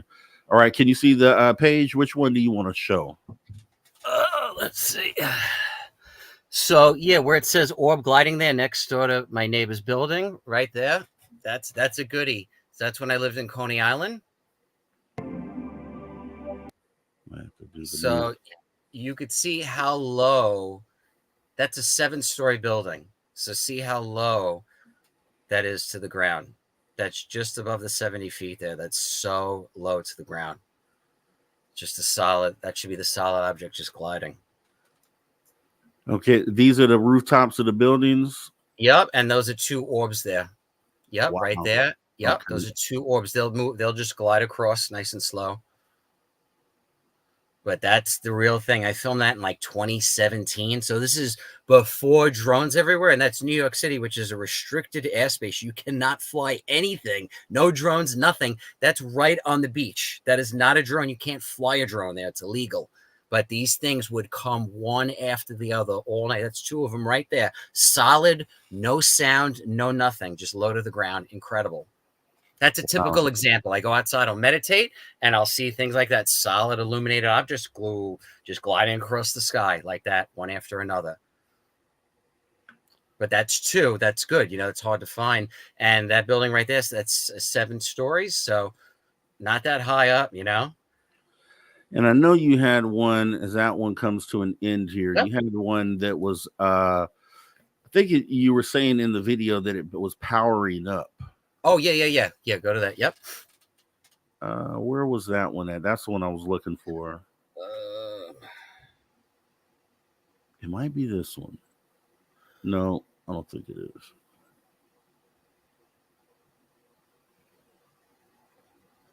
Is this it? This might be it.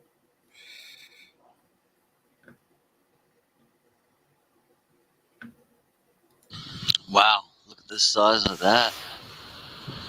That is one large illuminated object. You see how that just powered up? I'm not touching anything on my camera. I'm not increasing the size of anything in the area. Nothing. Not touching anything. Whatever that is, it's in the sky right there. That just illuminated and got extremely bright, and it was huge. From here, it looks to be the color of pink. I'm seeing a steady pulsation here from the ground. Was that the one you're talking about? This isn't. No, actually. Down to the right, I see a blue object. No, this isn't the one, but this is still amazing. This object. Yeah, that made it on TV, man. They analyzed that and everything. That's incredible. That Hello, is and welcome to the Bobby Burke offices, where we specialize. Let me go ahead and bring it up. Yeah, no, the one I couldn't find it. Oh, wait, it's just powering up. You're looking for? Yeah, it was like 2 of them, and one of them did like a weird movement, and then another one. It was a plasma one. You were saying it's a plasma. Go to the first shorts. Shorts. First one on the left. Yeah, this might be it. Click that. See if is that it? That powers up. It was like right over your fence. Look at this beautiful UFO powering up right here. Nice. No, this is good too, though. So stunning to see. Signaling back, saying hi to us. Right over the fence, you said? Yeah. You said it was right over the fence. Yeah. Let's see, which one is that?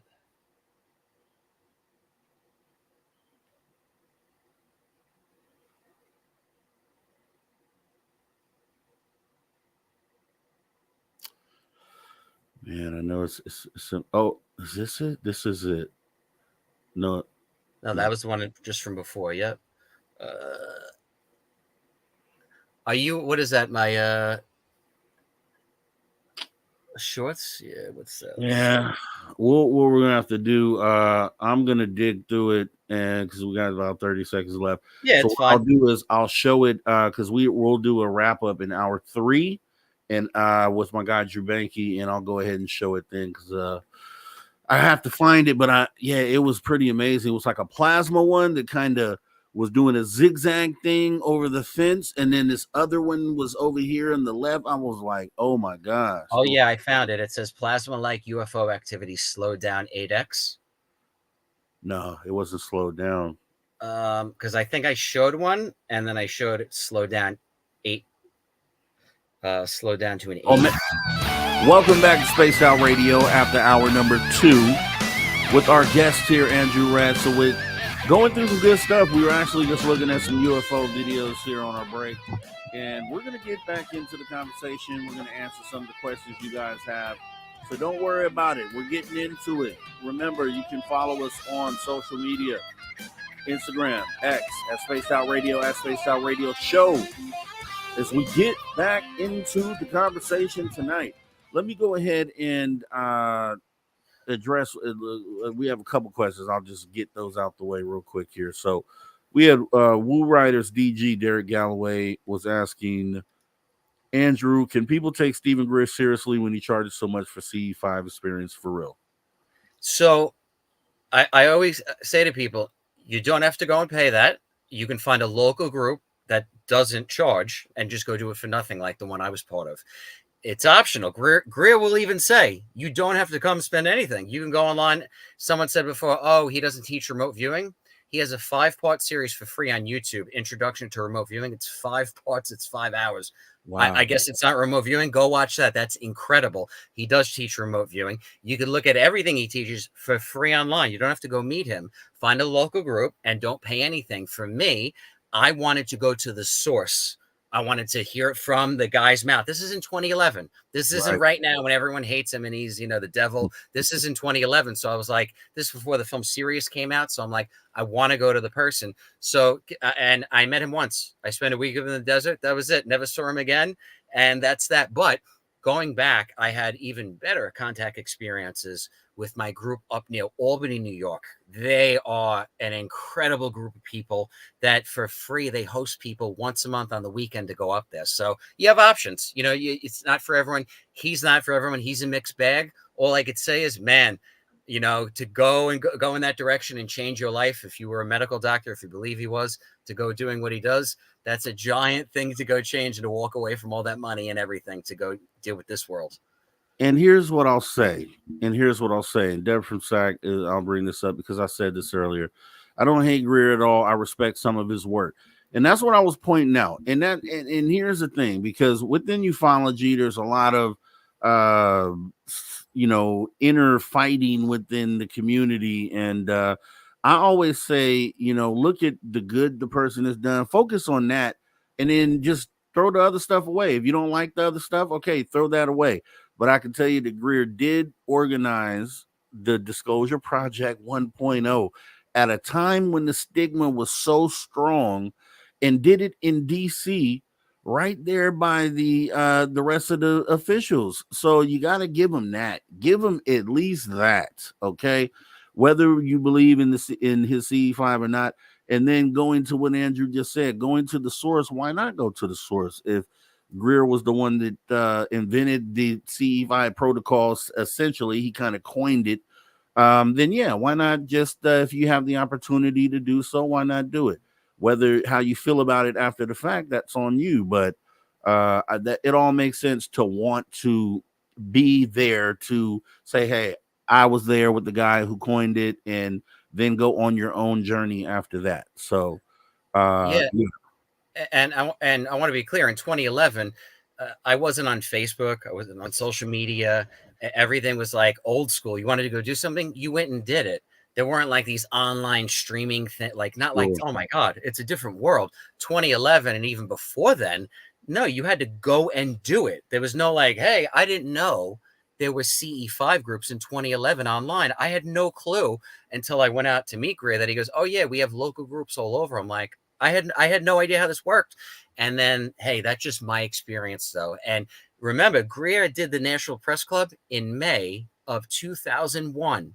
And when he did that, Leslie Kean was there. And Leslie Kean even said, oh, he's talking about abductions and all this. Oh, no, this is too much. People aren't ready for this. So he tried to bring it all out. And then 4 months later, September 11th happened. And UFOs, goodbye. Who cares about that, right? So, hey, man, he laid it out there. So whatever. Yeah. I always say, take the good, sift through it, get the good out of there, and then get rid of the rest. You don't have to take it all. Just take the good, take what's valuable to you, and then move on. And that's how I feel about it. If anyone out there that's listening, if you could devise a method CE5 or whatever you want to call it for free that you don't charge anyone, and you could spend a week-long expedition, have everyone in your house for a week and teach them all these protocols, I'll come. Let me know when. And I don't see anyone volunteered to do that because it's a lot of work. So, hey, whatever, man. You got to make a living, I guess. True. Yeah, and well said. Aloha Dave was asking, could Andrew briefly talk about how Greer teaches remote viewing? Very briefly, first day you sit down in a room, he goes, okay, here's literally a box. He brought out a cardboard box. He goes, there's something in the box. I'm not going to tell you what it is. Use all of your senses. We were sitting on couches in a circle. He goes, pick up what you feel, sense, smell, taste, all your senses, whatever. I'm not telling you what's in the box. And then after he went around the room and said, all right, what are you getting? The girl next to me was drenched, soaked, literally like sweating profusely, beating, like red hot like that. Like, oh my God, I'm sitting there and I just kept seeing like color red, but that's it. I'm like, I've never done this. I don't even know what this means. He went around the room. He opened the box and it was on a piece of paper. A scenario was written and it said a woman giving birth. So when you remote view, you use different senses, and some people are more sensitive. So you train, right? The part of your body that could, like the girl next to me was sweating, right? So you trust that sense. Oh, I'm getting hot. I'm getting sweaty. Me, I kept seeing red. What's red mean? Oh, hospital, blood. I don't know. You're training your senses. That's very basic. And then we expanded upon that. Okay. But that's a very basic way of how to start. But look at his 5-part video, and he's got the great intro right there. For free. You don't have to pay. Excellent explanation there, concise. And let's see, we got Erico Dion Viglione. That's what I'm going to say. Is channeling the same as CE5 initiative? Thanks. So to me, it's different. The CE5 initiative is just human initiated contact for extraterrestrials. When people are channeling that, I interpret that more as they're channeling a entity. So say Christ or an extraterrestrial that claims he's from Zeta Reticuli. I don't do that stuff. Okay. I don't do that stuff. I don't get involved with that. That also, when I'm just saying, a lot of people I meet that do that, they get all these wild predictions that never come true. Any entity or being or whatever contact that I've had, they usually don't say much at all, if anything. So I'm not saying channeling is impossible. That can happen. Now, I know some psychics, or I said before, oh, I'm channeling. Psychics will say, I'm channeling, I'm connecting with spirit. That's different, okay? A psychic medium, okay? Medium means medium, meaning it's me. I'm in the middle between you and your loved ones. And basically, when I go into a meditative state, my brain somehow will connect with your heart. How do I know that? They did a study called Life After Life. You could look this up on HBO. They wrote a book about it with George Anderson, John Edward, Robert Hansen, the medium that trained me from Merrick, Long Island. He was part of the study at Arizona State University. They put mediums on one side and people on the other and a wall in the middle. No one could see who they were reading. They hooked wires up to them. At the end of their study, they determined that the psychic's brain was somehow connecting to the heart of the person that they were reading. Fascinating. Definitely sounds like it. Let me get to this other question here. Perminator, I was asking, based on your interactions, what is the most significant message or understanding that extraterrestrial beings have conveyed to you about humanity's future or a place in the universe? Wow. It's amazing. It's a great expression. And I love this. It's you're everything, yet nothing. Okay, so we're part of everything, right? We think with this, I'm great, I'm this giant thing, right? You're this tiny speck, yet you are part of everything. We are all interconnected. So every decision you make, right, has a great impact, right? When you think, oh, I want to change the world, or I want to raise the vibration of, millions of people, the CIA, when they train people, they will even say they like people that are nervous or have anxiety, right off the bat. Why? Because they train you to focus that anxiety on your immediate environment. They know that you can't change down the block, or what Putin's going to do. You can't do that. However, in your immediate zone, your immediate area, you can control that. So if we just do that, and I like to say, just worry about your four walls, what's in your home, and how you treat others. The ripple from that is incredible. We're not going to, solve world hunger tomorrow, but if we take care of one another, the outcome from that and the ripple from that can be incredible. But we just have to we have to treat our own family nice, the people that are around us, the people we love, with the claim we care about, and then that can branch out from there. Excellent answer. And let me ask you this. Was the phenomena or anything related to this, did it have any, help moving you all the way out there to Australia, or? Yeah. So for some reason I felt, I got to go to Australia. Why? I'm sitting on the beach in New York and I kept getting downloads, kept seeing Australia. I'm like, I don't know anyone there except Mary Rodwell. So I call Mary, I go, Mary, I got a month off from the firehouse. I'm coming there. I don't know where, but I'm on the way. She's like, okay, come. So I pack my bags, I get on a plane and go, and I get to Mary's house, and she's like, why did you come here from Brooklyn? You know what I mean? Like, there's no regressionist between here and I go, I know I had to see you because you have something you need to tell me. I don't know what, though. That's your job. You tell me. This is what she said to me. She goes, you're making contact. Yeah, you're seeing a lot of craft. She goes, what I'm sensing is that you have this is what she said.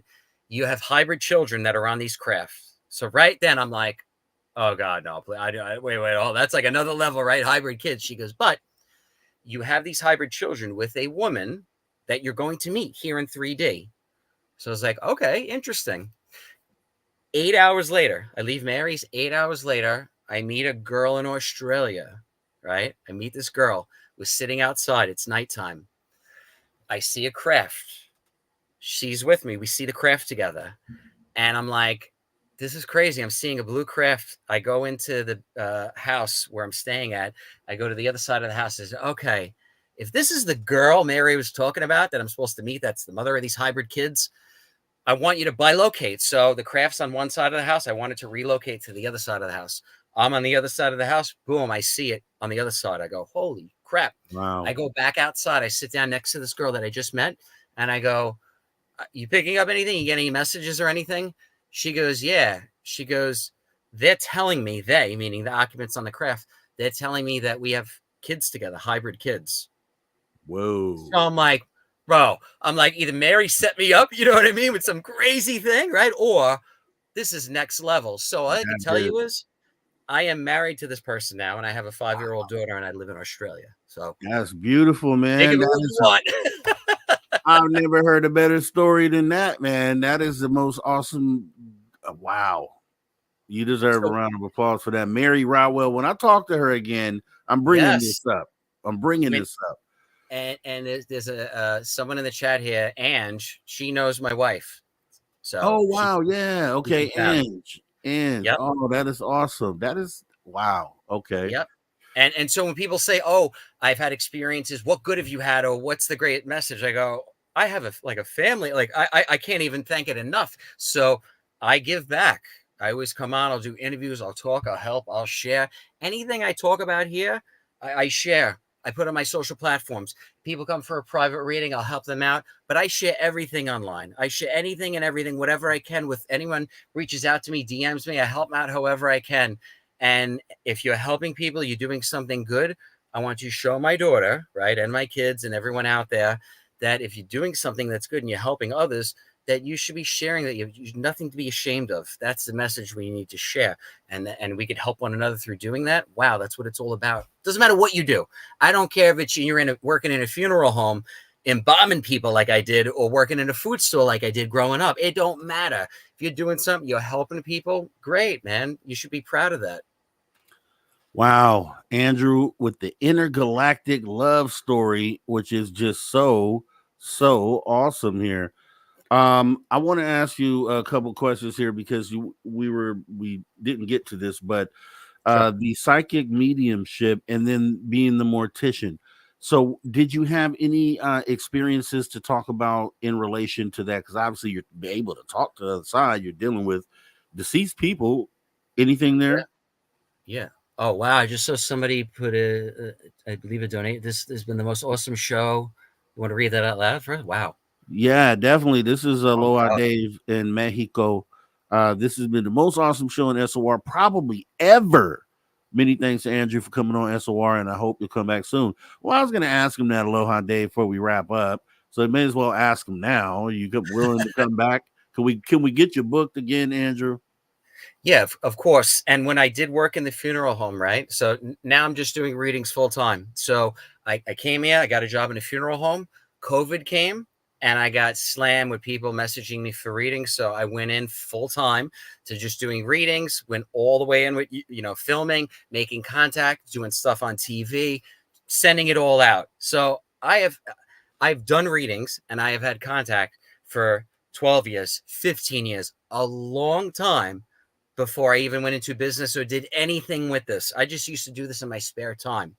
But I said, I know now is the time. We're at that point that I need to do this. But when I worked in a funeral home, yes, I used to have contact. We would have people that would come in that had passed away. I would get messages from them, like they would describe to me how they passed. Okay. And I would not read their medical paperwork, the MCOD, medical cause of death. The people I worked with, the two girls I worked with, they were both psychic who trained me. And they would say, Andrew, what are you picking up? Are you getting anything? And I would explain to them what I was picking up on. I would tell them, oh, for example, one person told me I had a blood clot in my lower left calf and the blood clot exploded and moved up. And that's how I died. Wow. We looked at the death certificate and it said something different. The medical cause of death was different. However, when you open someone up to embalm them, you have to look everywhere. And we could see that the way they passed was what the soul told me. And the paperwork was off. And yes, I had heard my name called early in the morning when I walked in. So did a girl that I worked with for 20 years, another that I worked with for 30 years. One morning we came in, there was a couple in that had to go in the back room to look at some coffins. Their relative had passed. We got up, we were walking in the back room, and a man in a suit walked through the back room and then disappeared. We were like, what? We walked around the corner and looked. There was no door. So someone in a suit, it looked like they were like human, walked and went through the wall. Now, I saw this. The girl I was working with, saw this, and the family that was there, I don't know what they, I don't know exactly what they saw. We didn't say anything about it, but 4 of us saw this. So it's not just me. And like I said, I worked with mostly all women, and some were there for 20, 30 years. The stories they saw and the things they heard, unbelievable. I could write a movie about what they saw. Unreal. And they're still in the industry, so they don't want to talk about it. But yes, I heard my name. I would hear running up and down the hallway. I heard the carpet scratching because a little kid had passed away that we had taken care of. And after, I don't know, he would stick around. So you'd hear running up and down the hallway and the door jiggling. But it just is what it is. They're everywhere, though. It's not just in funeral homes. They're in homes. They're all around us. All loved ones are always around us. If we meditate, we can open up and receive them. That's how I best describe it. Or if you want to fight it and say it's not real, it's all nonsense, then you're never going to have an experience. But if you're open, hey, maybe you will have an experience. And I've met enough people now over the last 15 years to all over the world get together and talk about this, that something's definitely going off. Definitely. And we have, I'm going to rapid fire you these questions that just came in. We had Deb from SAC asking, has Andrew met the Palladians? Yes. So Arcturians, Palladians, oh my God, there's several different races out there that I have met. Yes. All right. Jay Truthseeker asking, oh my gosh, I just lost it. Let me ask this question here. Next question. Sierra's asking, is there anything you have to tell me? Oh my God. When I read people, I will read you for an hour. I don't give short messages to anybody now because it's a whole big picture here. I don't know what to tell you. Yeah. Exactly. Let me see. Jay Truthseeker. Oh, reposted Jay Truthseeker. I lost your message, dude. Oh my gosh. Let's see. Ann Joanne asking, Andrew, did you see any orbs near the funeral home? And just for the last person, if I told you something, I would have 500 DMs after this of what I have for everyone. So respectfully, doing this in 15 years, out of respect to you and your loved ones, I do it the right way. And that's how I read people always. I don't read on the spot like a dog on command. Just no offense. I'm just saying I don't ever do that with anyone. I was taught a different way. Did I see orbs near the funeral home? Yes. And then some people I worked with had come to my home at night, and we did a CE5 here. And they had never had contact before, but they saw things at work. So we went back to my home, which is only a few minutes from where I live, right here in Melbourne. And we had contact a few nights. Incredible. All right. And I found J True Seeker. I found your question, sir. So J True Seeker asking, have you tried telepathy with Sasquatches to get in contact with ETs, etc.? Yes. Oh, big time. My buddy Mike Bodowitz, you might have heard of him too. He wrote a great book about Sasquatch. I met him through all of this too.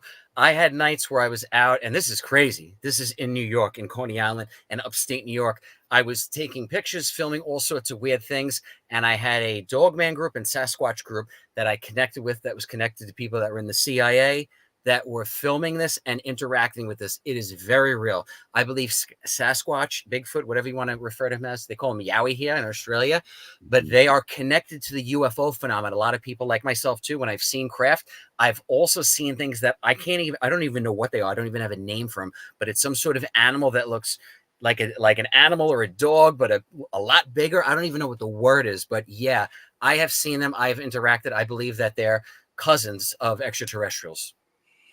Yeah, and that's definitely a rabbit hole we can jump down. So maybe we'll do that next time we have you on. So we got you committed though, right?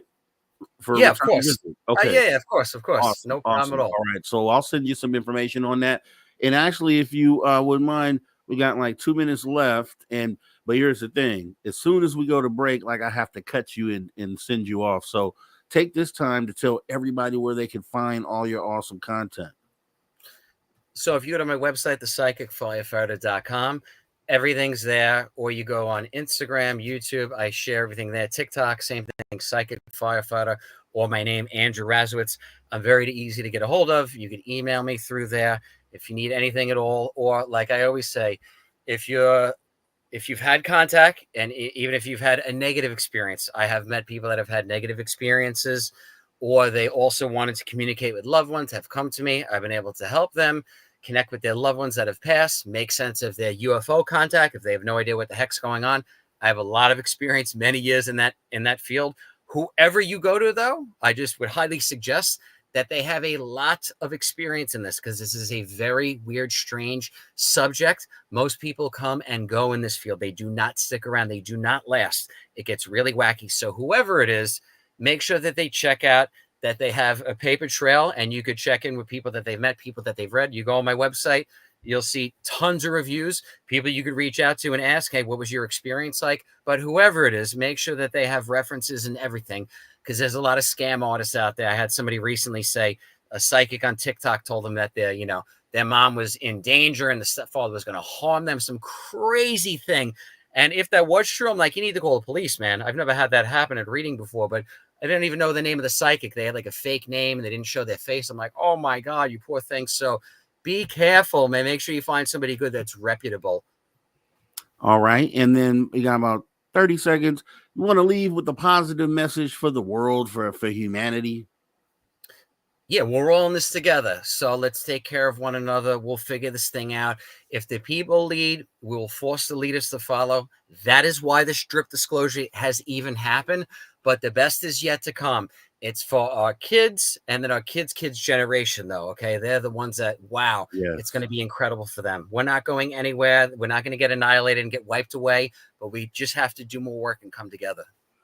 It is crazy, Andrew. You are saying everything that I say here every night, dude. It is wild. I'm looking forward to the next conversation. Thank you so much for coming on tonight. Enjoy the rest of your day. Take care, and we'll get back with you soon. Everybody else, we'll be right back with hour number 3 right here on Spaced Out Radio. Don't go anywhere. Conversations that move the needle. Conversations that move the needle. You're listening to After Hours with Mr. Rob G on the only place where you can own the night. Spaced Out Radio. Spaced Out Radio. You've tuned your dial to the right frequency.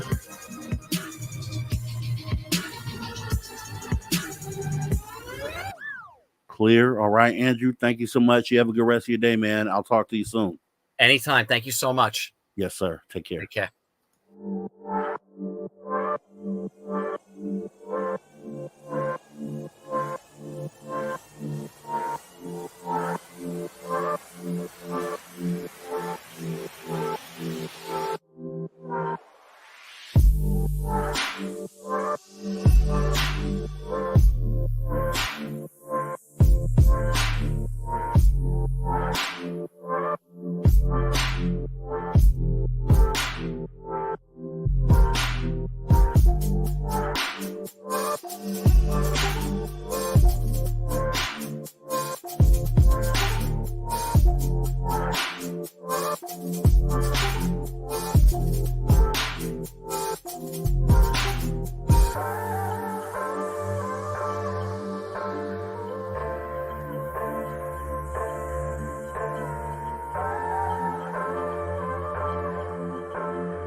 All righty. Welcome back to Spaced Out Radio after hour number 3. Once again, thanks to our guest there, Andrew Rasowick. I'm going to have him back, man. I knew it was going to be awesome. He's just right on point with a lot of the things that I like to say. And I know the next conversation is going to be even more awesome. We're back right now. All right, everyone. Welcome back to Spaced Out Radio after hour number 3. We're already in hour number 3 here. I want to thank our guest, Andrew Rasowick, for coming in and being awesome for hours 1 and 2. Also, we're going to be getting in some good stuff for hour 3, so don't go anywhere because we have Steve Stockton Tales Untold Missing Person Mysteries. Then we have Drew Banky coming in with the After Hours wrap-up. And then some UFO news and weird stories. We're going to get into all that stuff here on this hour here as we get ready to be graced with the presence, the voice of the man, the myth, the legend, Mr. Steve Stockton. Just love the fact that he's a part of After Hours here. And here we go. Welcome to Tales Untold and Missing Persons Mysteries on Spaced Out Radio's After Hours.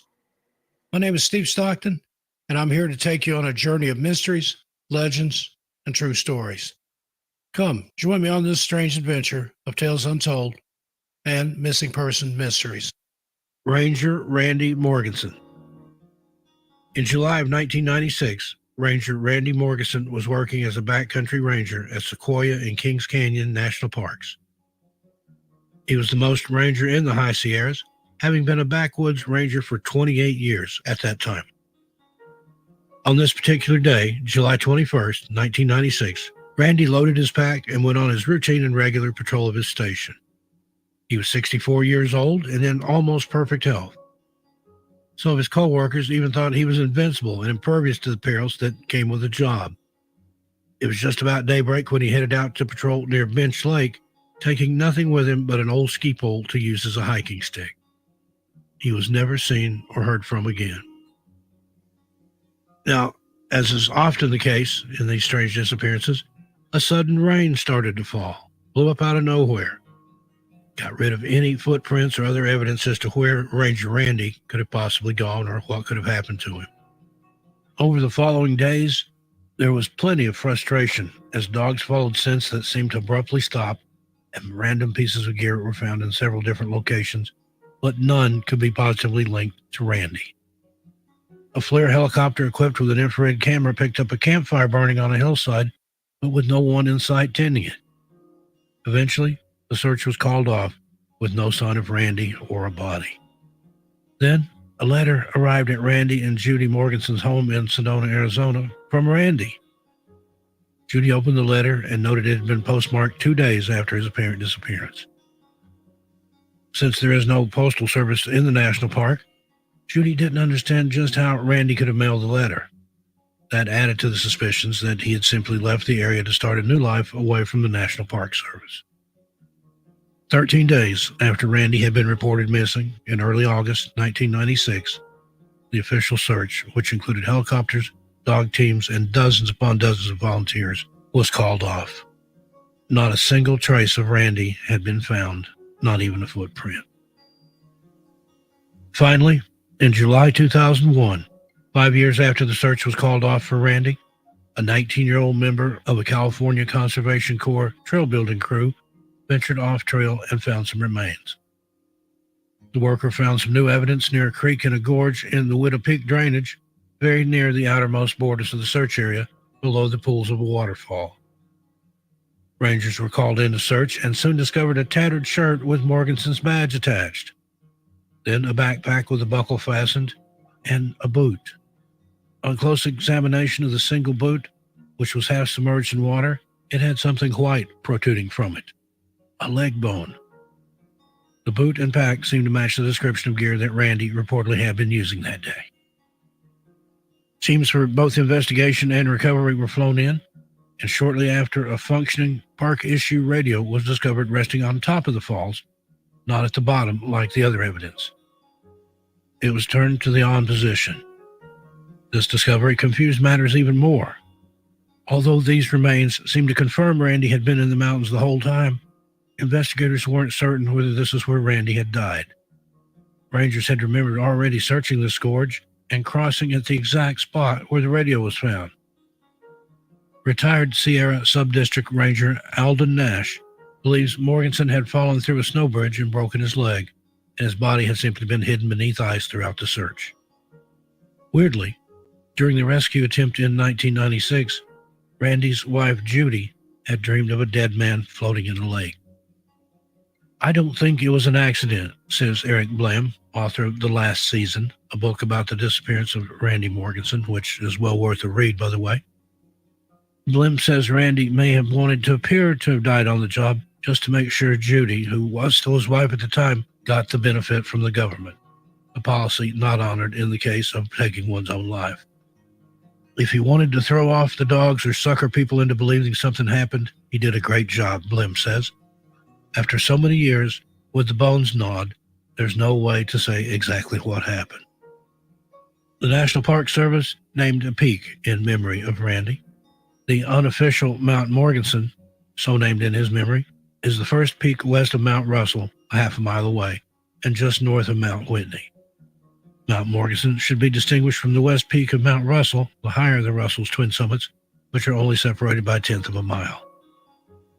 A summit registered with the name Mount Randy Morganson, 13,920 feet, was taken to the top by two park veterans in 2007. A peak bagger named Richard Petrowski found the original register missing when he climbed Mount Morganson on June 20th, 2008. He placed a temporary one that day and made a huge effort to return to the summit 1 week later with a weatherproof ammo can and a replacement journal. Barely a handful of people, if any, signed it each year. Number 3, Ranger Brendan Unit. Larimer County, Colorado Department of Natural Resources Ranger Brendan Unit, 27 years old, went missing while out searching at night for a missing boater. While there had been nothing reported about the results of the initial missing person who Brendan was looking for, it seems a sudden high wind event caused him to capsize in his boat and die of what was officially said to be freshwater drowning. Now, folks, I'm no expert, but what I do know about is the strange weather events and causes of death that just don't fit the season or the profession the person in question was in. And I'm not the only one either. Many people are wondering how a professional outdoorsman could capsize and drown. And what about this so-called strange high wind event? Why does there always seem to be a sudden change in the weather during one of these missing persons encounters? These are the things many of us in this community wonder about after seeing case after case after case. The same thing over and over again, but never with any definitive or even sensible answers. Number 4, Ranger Jeff Christensen. In July of 2005, another seasonal park ranger died under mysterious circumstances in the same county Brendan Unit passed away in as well. Jeff Christensen was conducting a routine backcountry patrol of the Lake Lawn Trailhead when he allegedly lost his footing and fell from Mummy's Range in Rocky Mountain National Park in Larimer County, Colorado. The search for the initially missing ranger lasted a little over a week, and he was found on August 6, 2005 by a hiker. The official cause of death was a left temporal skull fracture that led to a subdural hematoma. The ranger has been said to have lost his footing and died of a tragic accidental fall. He'd only been on the job for 4 years and was survived by his parents. Now, is it possible for someone with at least 4 years' experience to die of something so simple? Could it be that there's something out there in our national parks and forests hunting these rangers? Perhaps they or it wants to take out the people who are going to be able to help and possibly even save the other people this mysterious predator or predators are trying to take out. We must keep searching for the truth. We owe it to all the people who die of something that is seemingly simple and accidental, but could very well be something much more sinister. Number 5, Ranger Paul Fugate. Here is yet another tragic account of a park ranger who vanished mysteriously while doing his job, never to be seen or heard from again. Now, Paul was known as a rebel and even anti-establishment to a point. He stayed for weeks at a time in a small cobblestone cabin on site at the monument. He was a naturalist who did small tasks such as answering the visitors' questions and putting together trail guides. Originally, Paul worked at the Navajo Monument in Arizona, but was transferred soon after being disciplined by one of his bosses about his laziness and slovenly appearance. Apparently, this supervisor admitted in a later report that he was annoyed he couldn't technically fire Paul, and also that he hated the hippies coming in to work for the monument. Paul was charged with stealing government equipment when he took some hay home for his wife's horse. He was in an open relationship with his wife and sleeping with multiple women who were co-workers. While all of this may seem irrelevant, we must look at every aspect we can of a person's life when they go missing under such strange circumstances, especially when people in their profession are seemingly doing so at an alarming rate, and have been for a while. Before he left his post that fateful day, he left instructions with the only other staff member there that if he wasn't back by a certain time, for them to close up without him.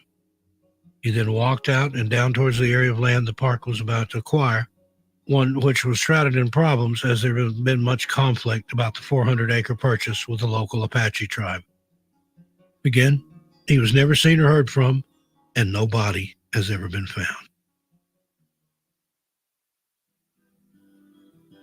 Well, there you have it. What do you make of these strange disappearances of rangers who work and in some cases literally live in these parks? If they can go missing and leave no trace, what does that hold for the rest of us? Frightening, isn't it? I look forward to your thoughts in the comment section. Meanwhile, until we meet again, I'm Steve Stockton, and I'll talk to you next time. Steve Stockton. Bravo, Steve Stockton, Tales Untold, Missing Person Mysteries. Once again, so glad to have him as a part of the After Hour show.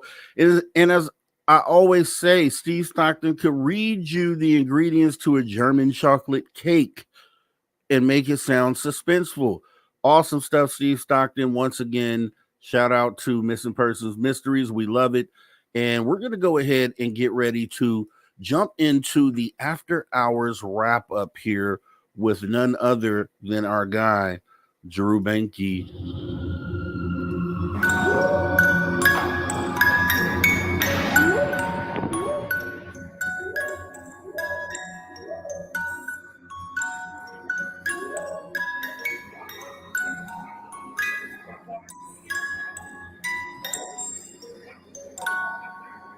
Drew Benke joining us with the After Hours wrap up. Drew, how are you doing? How are you? I'm doing great. Good Busy as always. Good stuff. Man, another awesome show tonight, man. Another awesome show. Killing it on the After Hours here, must say. Another one for the books. Another one for the awesome collection here at Spaced Out Radio, the After Hours radio show. And we will be having Andrew back because, yeah, there's a lot more to talk about there. What did you think about the conversation tonight? Was there anything that stood out to you? First and foremost, I want to give them a shout out for, the service, military service, firefighter service. Of course, we all appreciate that always. And coming from, veteran to veteran. So thank you, Andrew, if you're still listening, for your service. And that service thing, you see a lot of veterans being called to their true service, and like I've said before in my own personal interviews, I can relate very, very much so, because I feel that, when we were doing our military service or police service, like I was, he was a firefighter, but that's all like service based, and wanting to like help someone. He even said, like, when 9/11 happened, he wanted to be down there, helping people. That's where he was called to, be at. And I think that calling, is a deeper calling. And there's a lot of veterans being called to service, being called to lead ceremonies with plant medicine or doing the work that Andrew's doing, So I think the call to service is something that's in all of us, but like the people that have raise their hand for the military or police work or firefighter or whatever it be, that service work. I think it's when we're going through that phase, I think it's a calling that we're misconstruing or we're not giving it full credit. And then when we do have that awakening, we find out what that service calling is that's deep in our soul. That's awesome stuff to hear there, Drew. Glad to get that perspective from you on it, being that you are a veteran and you've served. So yeah, that's also stuff coming from you there. And once again, it's there's a lot of people that, just like I said, he runs into a building with fire. Most people, everyone else runs away from the building. Same thing with the military and police force as well. They run into the trouble, and everyone else runs away from it. And you always have to show gratitude and thanks for that. Yeah. Because we live in a great nation here in the United States. Even though our governments withhold secrets from us, it's not really them. It's our military and the police forces and fire departments. Those are the real heroes and the ones who kind of represent for the people. And it's a beautiful thing. And I think you're right on there. It's awesome to see you go from that, from literally providing a service for the people, and then literally turning into, getting into this here, what we're in now, and literally doing the same thing, providing service for the people, because we are technically in a battle for, the future of humanity. And we're all soldiers in this battle that we're in right now. So, and then to bring that, it's just an awesome kind of contrast to kind of look at, man. So yeah, no, it's beautiful. He's helping a lot of people now, and I would go far to say is I want to thank him for his service now. I think if he's listening or catches this, he's going to appreciate that much more than the other. Thank you for your service, because he's doing his real purpose now. He knows that, deep down.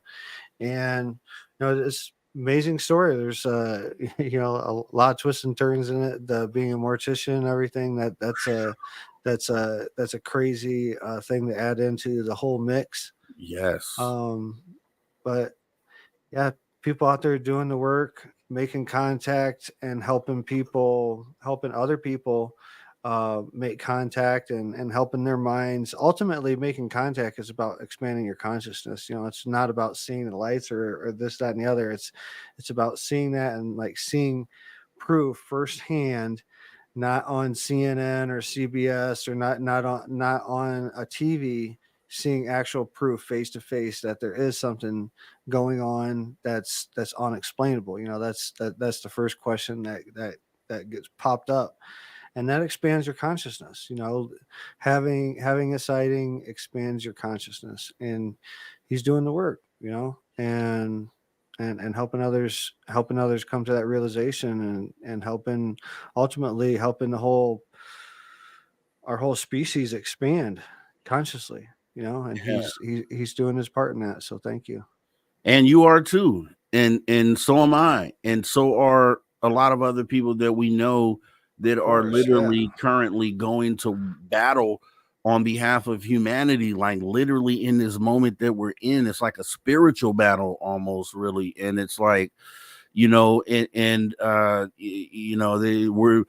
not get any awards or any medals or anything in this field for this, but I think the gratification comes when you have people in the chat that appreciate what it is that we do. And I've seen that, you know what I mean? I've seen the appreciation that people have for us being able to get up here and kind of have these conversations and hash this stuff out and really try to move this needle.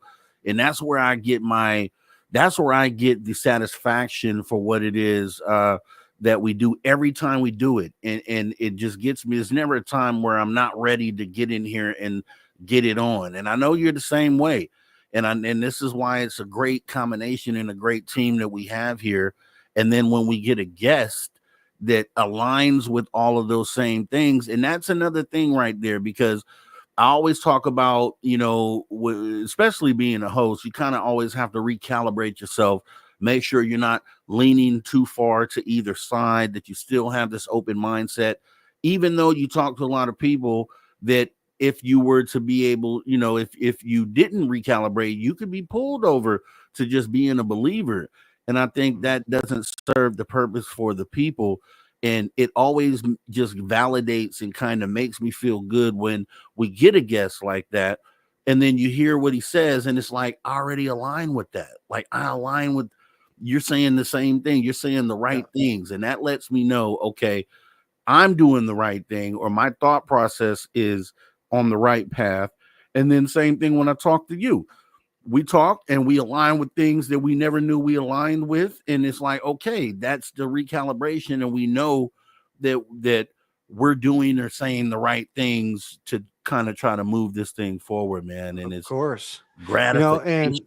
and us being behind the mic and everything, it would be a disservice not to bring up there has been some things that's come up with Greer and some things that are questionable. But that the overall question, does that take away from the actual protocol? Like, no, it doesn't. But has there things been come up in some of his CE5 events? Yes. Has he been debunked on a few things? Yes. But it doesn't take away from the conscious connection to crafts and things like that. I'm not attacking the man or anything. All I'm saying is there's proof out there that some of the stuff is not exactly how it appears. And that's all I'm saying. We do have to mention that, the guy is not squeaky clean. I don't think any of us are, but but that doesn't take away from the actual protocols of CE5. I myself have been to a Greer event in 2019 at Gaia, where it was a 3-day workshop and everything, and it culminated with the CE5 event. And we did have craft overhead that did appear at the end of that. So I do like Greer's take on consciousness and all that, but we do have to mention the other side too.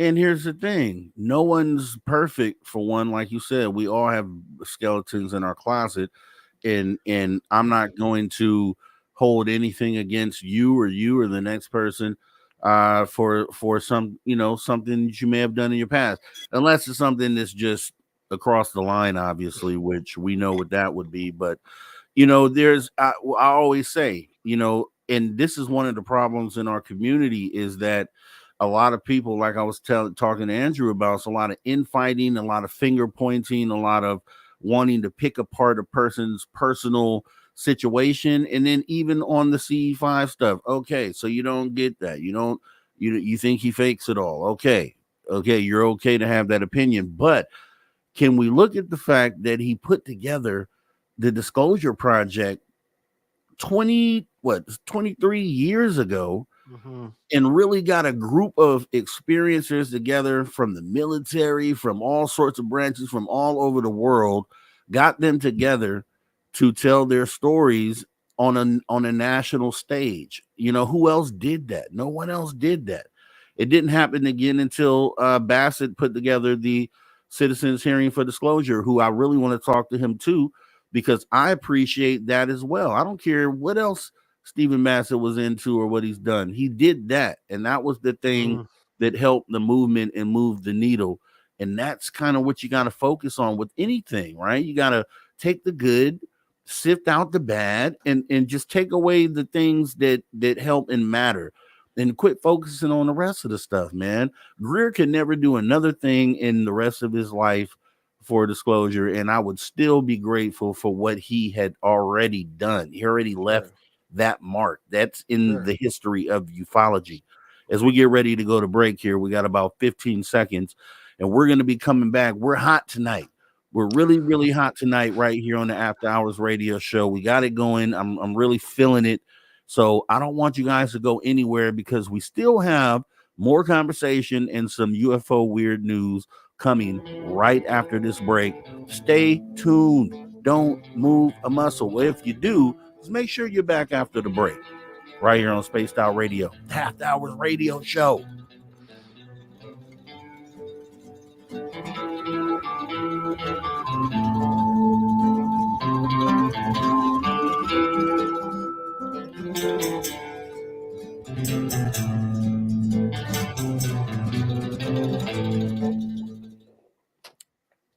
Alrighty, McTidy. Let me go ahead and see if I could find the video that I watched on Andrew's channel. I wanted to show it because it was pretty.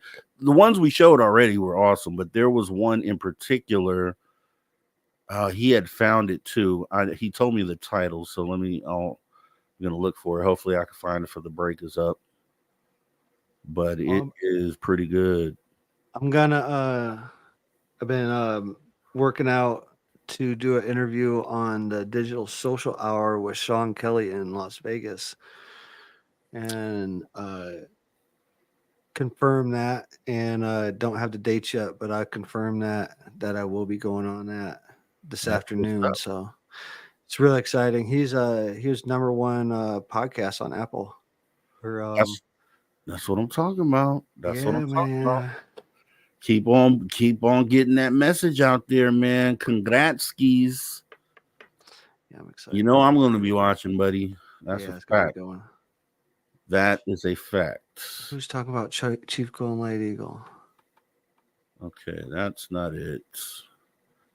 And if I can't find it, I'm just going to grab anything here because he has a bunch of them on here. Hey, what's going on, Jim? How are you? Orbs gliding. Jim White's out there? Yeah, he's talking about Chief Golden Light Eagle. Caught my eye in the chat. Jim, shout out to Jim White from the Santee Dakota Nation. Love it. Awesome dude.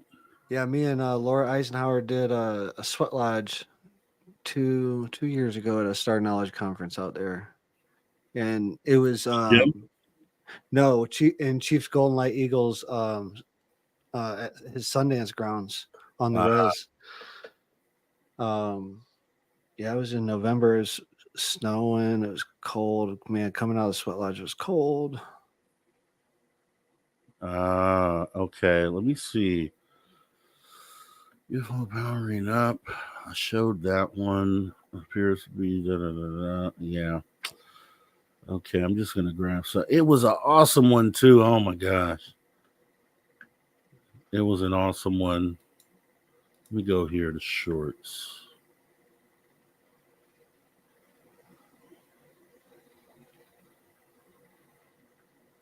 Okay, we'll just look at this one here.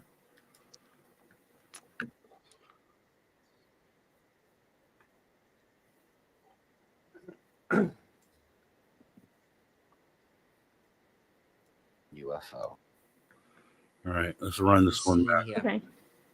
When I see a UFO in the sky, I will ask it to power up, and all of a sudden, boom, just like that, it will fully illuminate to acknowledge that it is a genuine UFO. I'm always amazed by the power-up stuff. When they point the lasers and then you get that response, that is to me epic. All right, let's check. Some of those times I gotta be the devil's advocate. Some of those times, red circle and yellow circle, there are 2 UFOs right here in the sky, just in the center, and you will see something incredible. As these craft cross, you will see a change in direction of one of the crafts. Boom. Just when that happens, you will see this amazing change of direction. Now, I always ask when I make CE5 contact, I'll ask a UFO to do something odd, unique, different, to illuminate, to change direction, something to eliminate the possibility that it's space junk, a drone, or something explainable. This is the real deal CE5 contacts. Check out this incredible UFO footage here with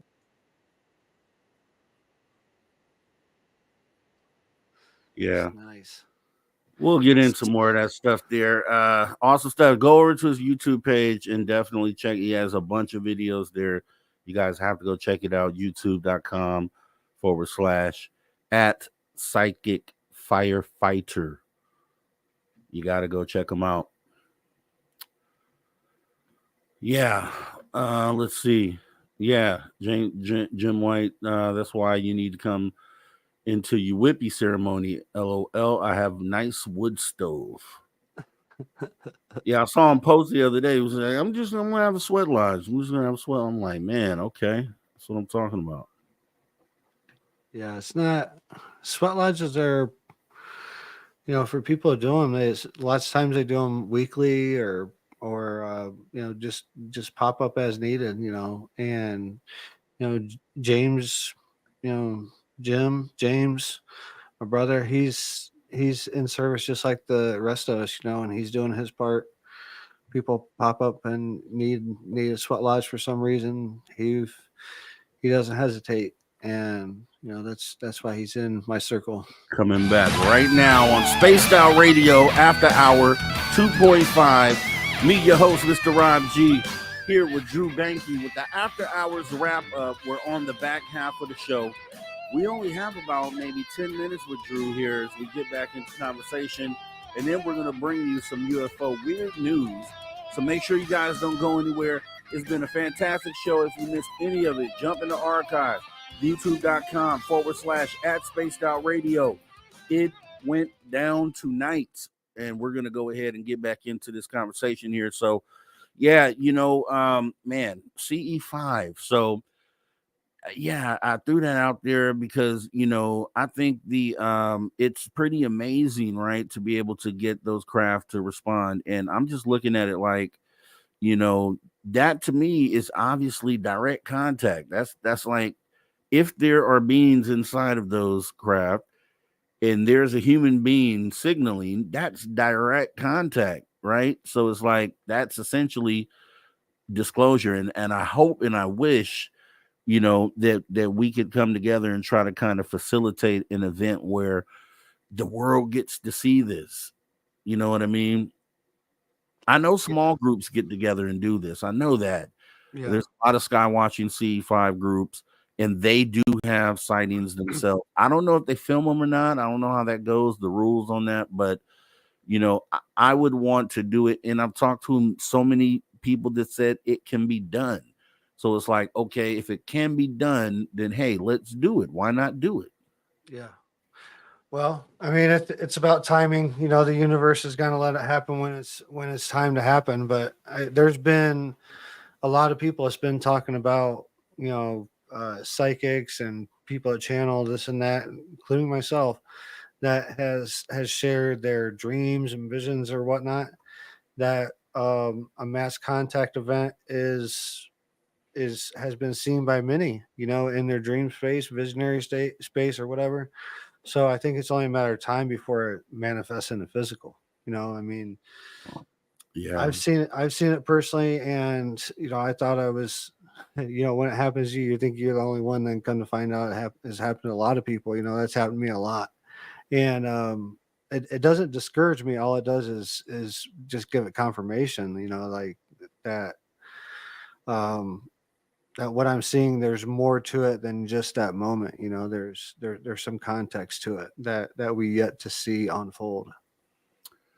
Yeah, I have some plans, man. I've been doing a lot of thinking, and I think what I have to do is just like we talked about. I'm gonna go ahead and do this. What do you call that? Bufo ceremonies. I'm gonna get all those things out of my system, so I can see where it takes me, where it moves me to.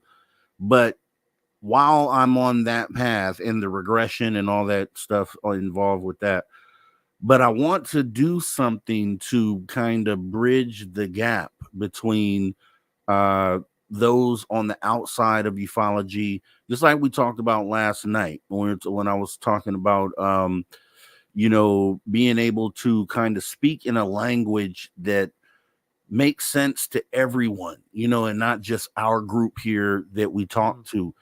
And, I've been putting some things together, and I don't want to say it because then somebody's going to take the idea and try to run with it and say it was theirs. but I have some things that I'm thinking about that could kind of maybe bridge those gaps or just make it kind of help facilitate a situation where at least it's open, the conversation is open to everyone on Earth and not just people within ufology. I have a couple things that I'm thinking about. I can't wait to hear more about it, man. Yeah, it's talking about it behind the scenes though, but yeah, for sure. But getting the message out there, like I was telling you last night, like we're doing the best we can, and even just thinking about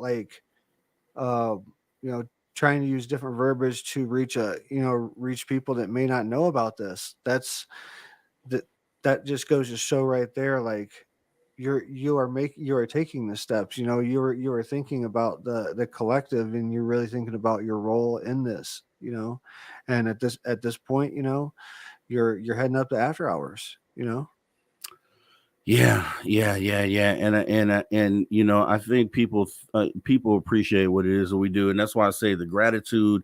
I'm always thankful that the people come here to see the show and understand that it's more than a show. It's the conversation that we have. It's not the after hours. It's really the what you get out of the conversations that we have. And that's why they have to be those type of conversations that get people out there thinking, because then they come up with ideas, then they come up with ways that maybe we could, get this thing moved. And that's kind of the purpose of it. It's kind of like, let's help stimulate your mind and you come up with ideas to kind of help move the needle. I'm just here to have the conversation and do what I can. I'm not here to run the show, or I'm not here to be the one in charge or anything of that nature. I'm just here to help facilitate, jog your brain to get the conversation going. And I'm really hoping, and some people have said this, so I'm just hoping that that's kind of the way that we go. Yeah, I agree. I think we're doing good, and the guests just keep getting better and better, and the guests don't get paid anything, to come on the show. They're volunteering their time, they're staying up late, and to come on and just share. And we need to have an open mind, what people are talking about. And I think for the most part, the chat is, and then everyone involved is, can I be in charge? Please, someone else, someone be in charge, other than me or anything. But yeah, it's I think we're doing great, man. And I think that the chat does a great job. Who knows who sees the videos afterwards? We have a base group of people that are pretty much here on the weekends and stuff. And the interactions are always great. The questions are always great. So I'm excited to see where this is heading in the weeks and months ahead. Yeah, and that's the other thing that I talk about, and that's why I don't care what channel you are on or where you're having this conversation at. If it's getting 5 views, if it's getting 5,000 views, if it's getting 50,000 views, the point is to have that conversation, have it there, because I feel like, and it's almost inevitable that at some point here in the future, there's going to be an influx of people who, once they come to a realization, are going to want to find out more and more and more. And then that's when they'll be able to come and tap into some of these conversations that we've had, and will kind of help them move along. Because I know when I first got into this, or when I had the revelation that this was a thing, I dove right in, and I watched everything that I could watch, and I brought myself up to speed on everything, and I brought myself in, and there was a lot of things that kind of helped me out, but it was still the real conversations weren't being had. It was just more of, this is what it is. They're up there. Here's a historical fact about this, which is valuable, but there weren't any conversations that I felt like were kind of moving the conversation forward, right? which is the reason why I was like, okay, well, let's step out and let's start doing this, because nobody else seems to be wanting to have that type of conversation. You know what I mean? So, and that does not to say anything about anybody out there that is doing a show, or, you know, maybe they just haven't found that the way to do it yet, or maybe, you know, it takes getting a realization to understand, okay, yeah, we need to talk about what happens next. And that's why I say I hope people copy the format, if anything, because then that's more people out there that are really getting the word out. We talked to I'll shout out Polly Rotterman, right? Because Polly came on my show the other day and she did really awesome. And, you know, she's one of those out there, amongst others, that have a real intent on getting the message out there and really speaking the truth and being genuine in the intent. And we just need a lot more of that out there in the community. So just glad I could be a part of making that happen. I don't know how you feel about that, Drew, but we got about 3 minutes here if you want to go ahead and get some stuff out there. No, man, it's just been a great weekend. You know, there's great shows yesterday, and yeah, look forward to next week. Yes, sir. Yes, sir. And we have a lot of action-packed stuff. Actually, let me see if I could bring up a list. I know I have a list here, so let me see. We have, let me check my calendar here for those who may be wondering. I know we got our good friend Jim Goodall coming up soon. Ooh, it's gonna be a good one. Awesome. We have next week here on the After Hours. Let's see. We got Ed Odell, who I was on his show over at the Riff Nation. Ed Odell and Rhonda are going to be coming in on Saturday. And then we have Jim Goodall on Sunday. Week after that, we're going to bring our friend Eugene Braxton back, man, because we need to talk some more OBE and near-death experience, things of that nature. We got Ben Moss, who's going to come in talking about the Socorro UFO incident. We have Reed Summers, who we just had about a month ago with the Alien Intent video that everyone loved. He'll be back as well. We got a list of things coming up you guys aren't going to want to miss here at the After Hours. So make sure you hit your notification bell and come to the show every Saturday and Sunday night, 8 p.m. Pacific. We do this thing right here, and we would love to have you here to do it. Drew Banky, thanks for coming on in, man. I'm going to go ahead and get into the UFO news. Have a great rest of your night, buddy. I'll be talking to you soon. Take care. Night, everybody. I'm going to go cuddle with my babies later. All right, man. Be good. Later. All right, guys. That was Drew Banky with the After Hours wrap up. We're going to move the show along here as we only have about a little less than 10 minutes left. We're going to get into some UFO news. Got a few stories that we could take a look at. So here we go. Ladies and gentlemen, can I please have your attention? I've just been handed an urgent and horrifying news story. But I need all of you to stop what you're doing and listen. All right, the UFO and weird news of the week. We're going to go ahead and get into as many of these stories as we can as we get ready to wrap up the show. First story that we have here is about a girl who essentially stated that she was reincarnated, a little young girl. She was, I think, only 2 years old, she says here. We'll read the story. One moment gave people all the proof they need that a girl was reincarnated in a resurfaced video. Nicola Weeder started to give examples of her old life when she was just 2 years old. The chilling case of Nicola Weeder is making people believe that the child's reincarnation story is legit. Born in Yorkshire, there's a little girl who was just 2 years old when she told her mom she lived another life. It wasn't just a flash in the pan either, as Nicola's recollection of her old life started to become very clear and detailed. Aged 5, Nicola could even remember the name of her family and where she lived. Though Nicola struggled to recall her own previous Christian name, she remembered that her father was called Thomas Benson. Mommy, why am I not a boy like I used to be?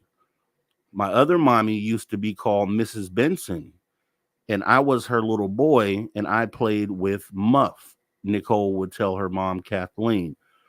Muff was the nickname of the 5-year-old son of Mr. and Mrs. Benson, who once lived in Haworth in Yorkshire. With the help of author Mary Harrison, who located church registry archives, they found proof of the family's existence. Records indicated that on the 25th of July, 1875, John Henry Benson was born to Mr. and Mrs. Thomas Benson, a rail worker. John, a 5-year-old boy, died when he was hit by a train almost 100 years ago. Kathleen's suspicions rose further after her daughter had a panic attack while watching a train scene from a film.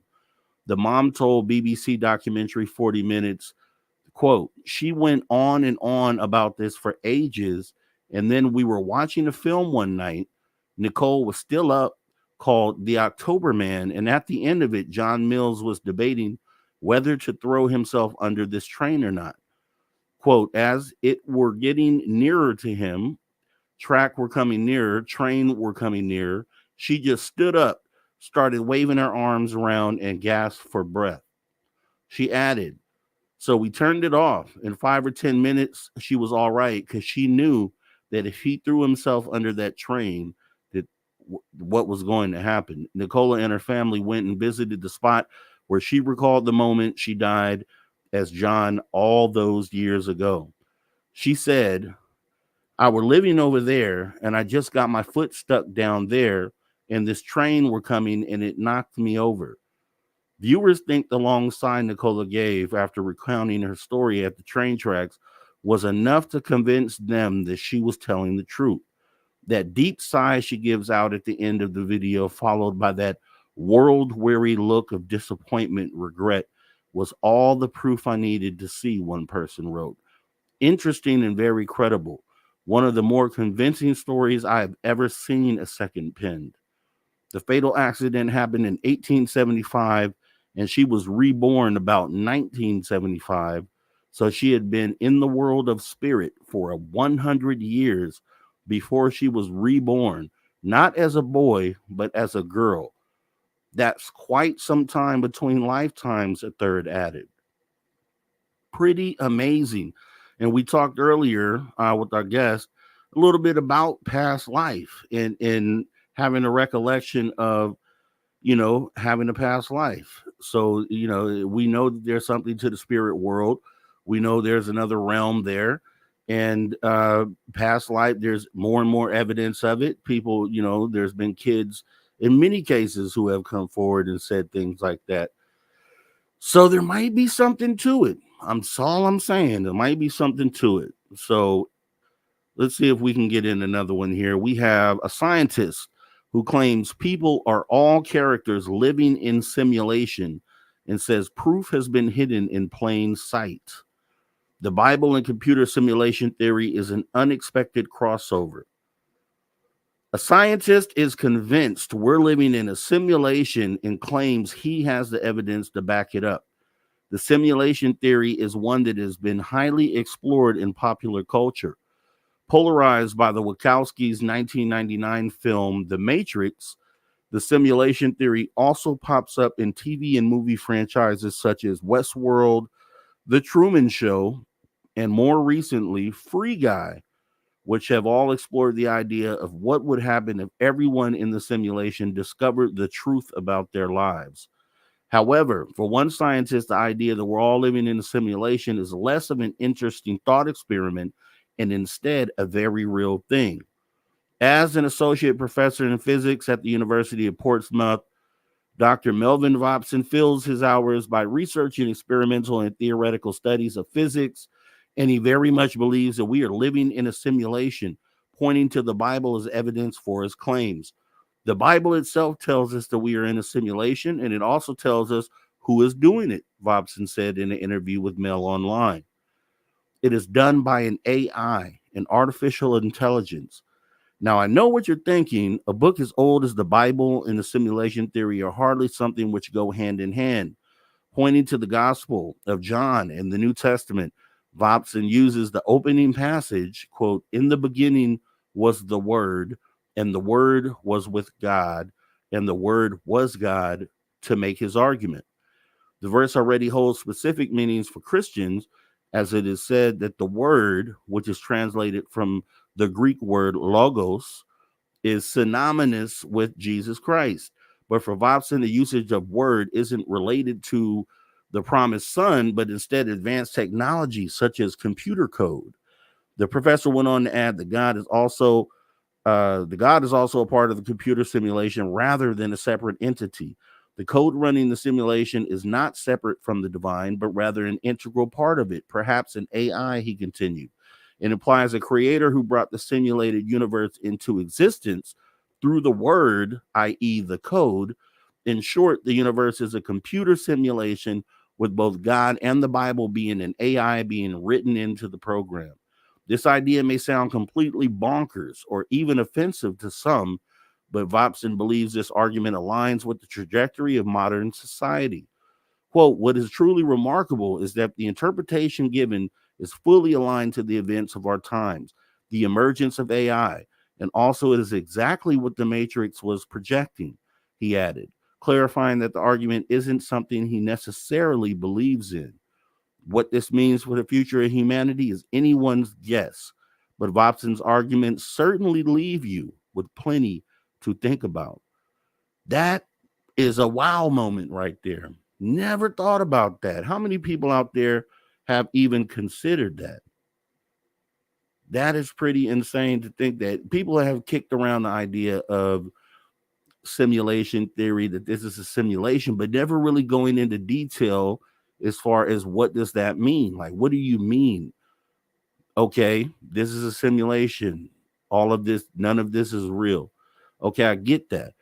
But no one is actually taking it a step further. And I think that story right there kind of does that for me. It kind of at least paints a picture of, you know, how extensive the simulation could be. If it was the creator being the person who wrote the code, wow. I think that's pretty awesome.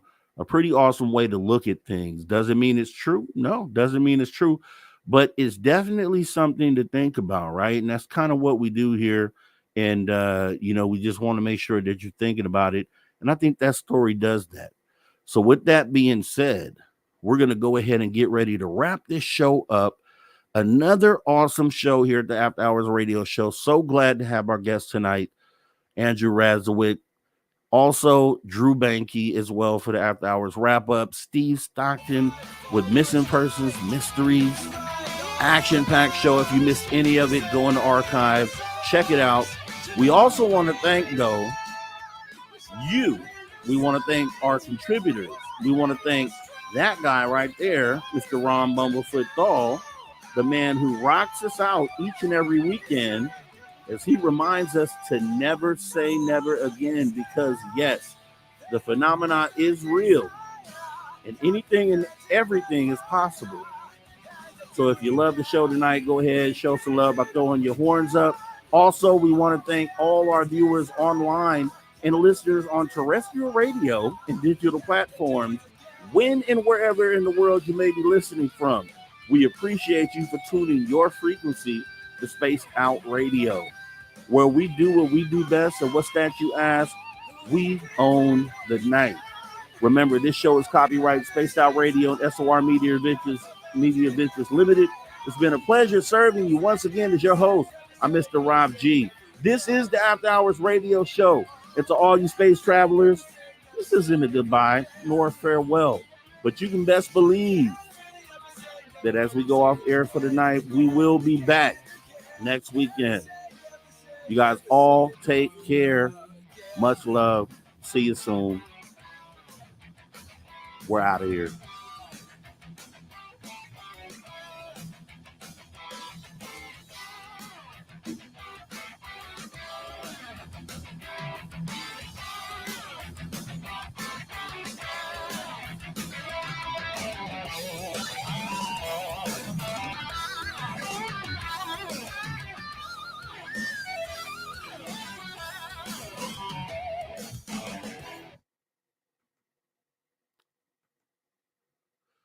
Okay. Yeah. Awesome show tonight. Awesome stuff. That's a wrap, guys. That is a wrap. That is an official wrap here at the After Hours Radio Show. Awesome weekend of stuff here. If you missed anything, Augie Nas yesterday, awesome conversation. Go back and check that out. Also tonight, we want to thank Andrew Razowick for having an awesome conversation with us tonight. We will be having him back. Man, what more can I say? I want to thank everybody who came tonight, whether you're out here on Twitter, whether you're out there on X, Twitch, terrestrial radio stations, just everyone around the world. Thanks for coming in. Pleasure doing this show tonight with you guys. I'm your host, Mr. Rob G. This is the After Hours. And wait, first, before I get up out of here, let me go ahead, because we did have some awesome support tonight. Let me go ahead and lay it on out real quick. Deb from Sacramento, awesome stuff. Thanks for your support. T-Bone, thanks for your support. Richard Minnick, thanks for your support. Ange, thanks for your support. Richard Minnick, thanks again for your support. Deb from Sac, killing it. Thanks for your support. And then Deb from Sac again. And that's not it. Hold on. Aloha Dave, thanks for your support. Richard Minnick again, thanks for your support. And Susan Alloway, thank you so much for your love and support of Spaced Out Radio. Once again, I'm your host, Mr. Rob G, and we are out of here. Enjoy the rest of your night. Have a great week. Check out Dave Scott tomorrow, and I'll see you guys next Saturday. All right? Later.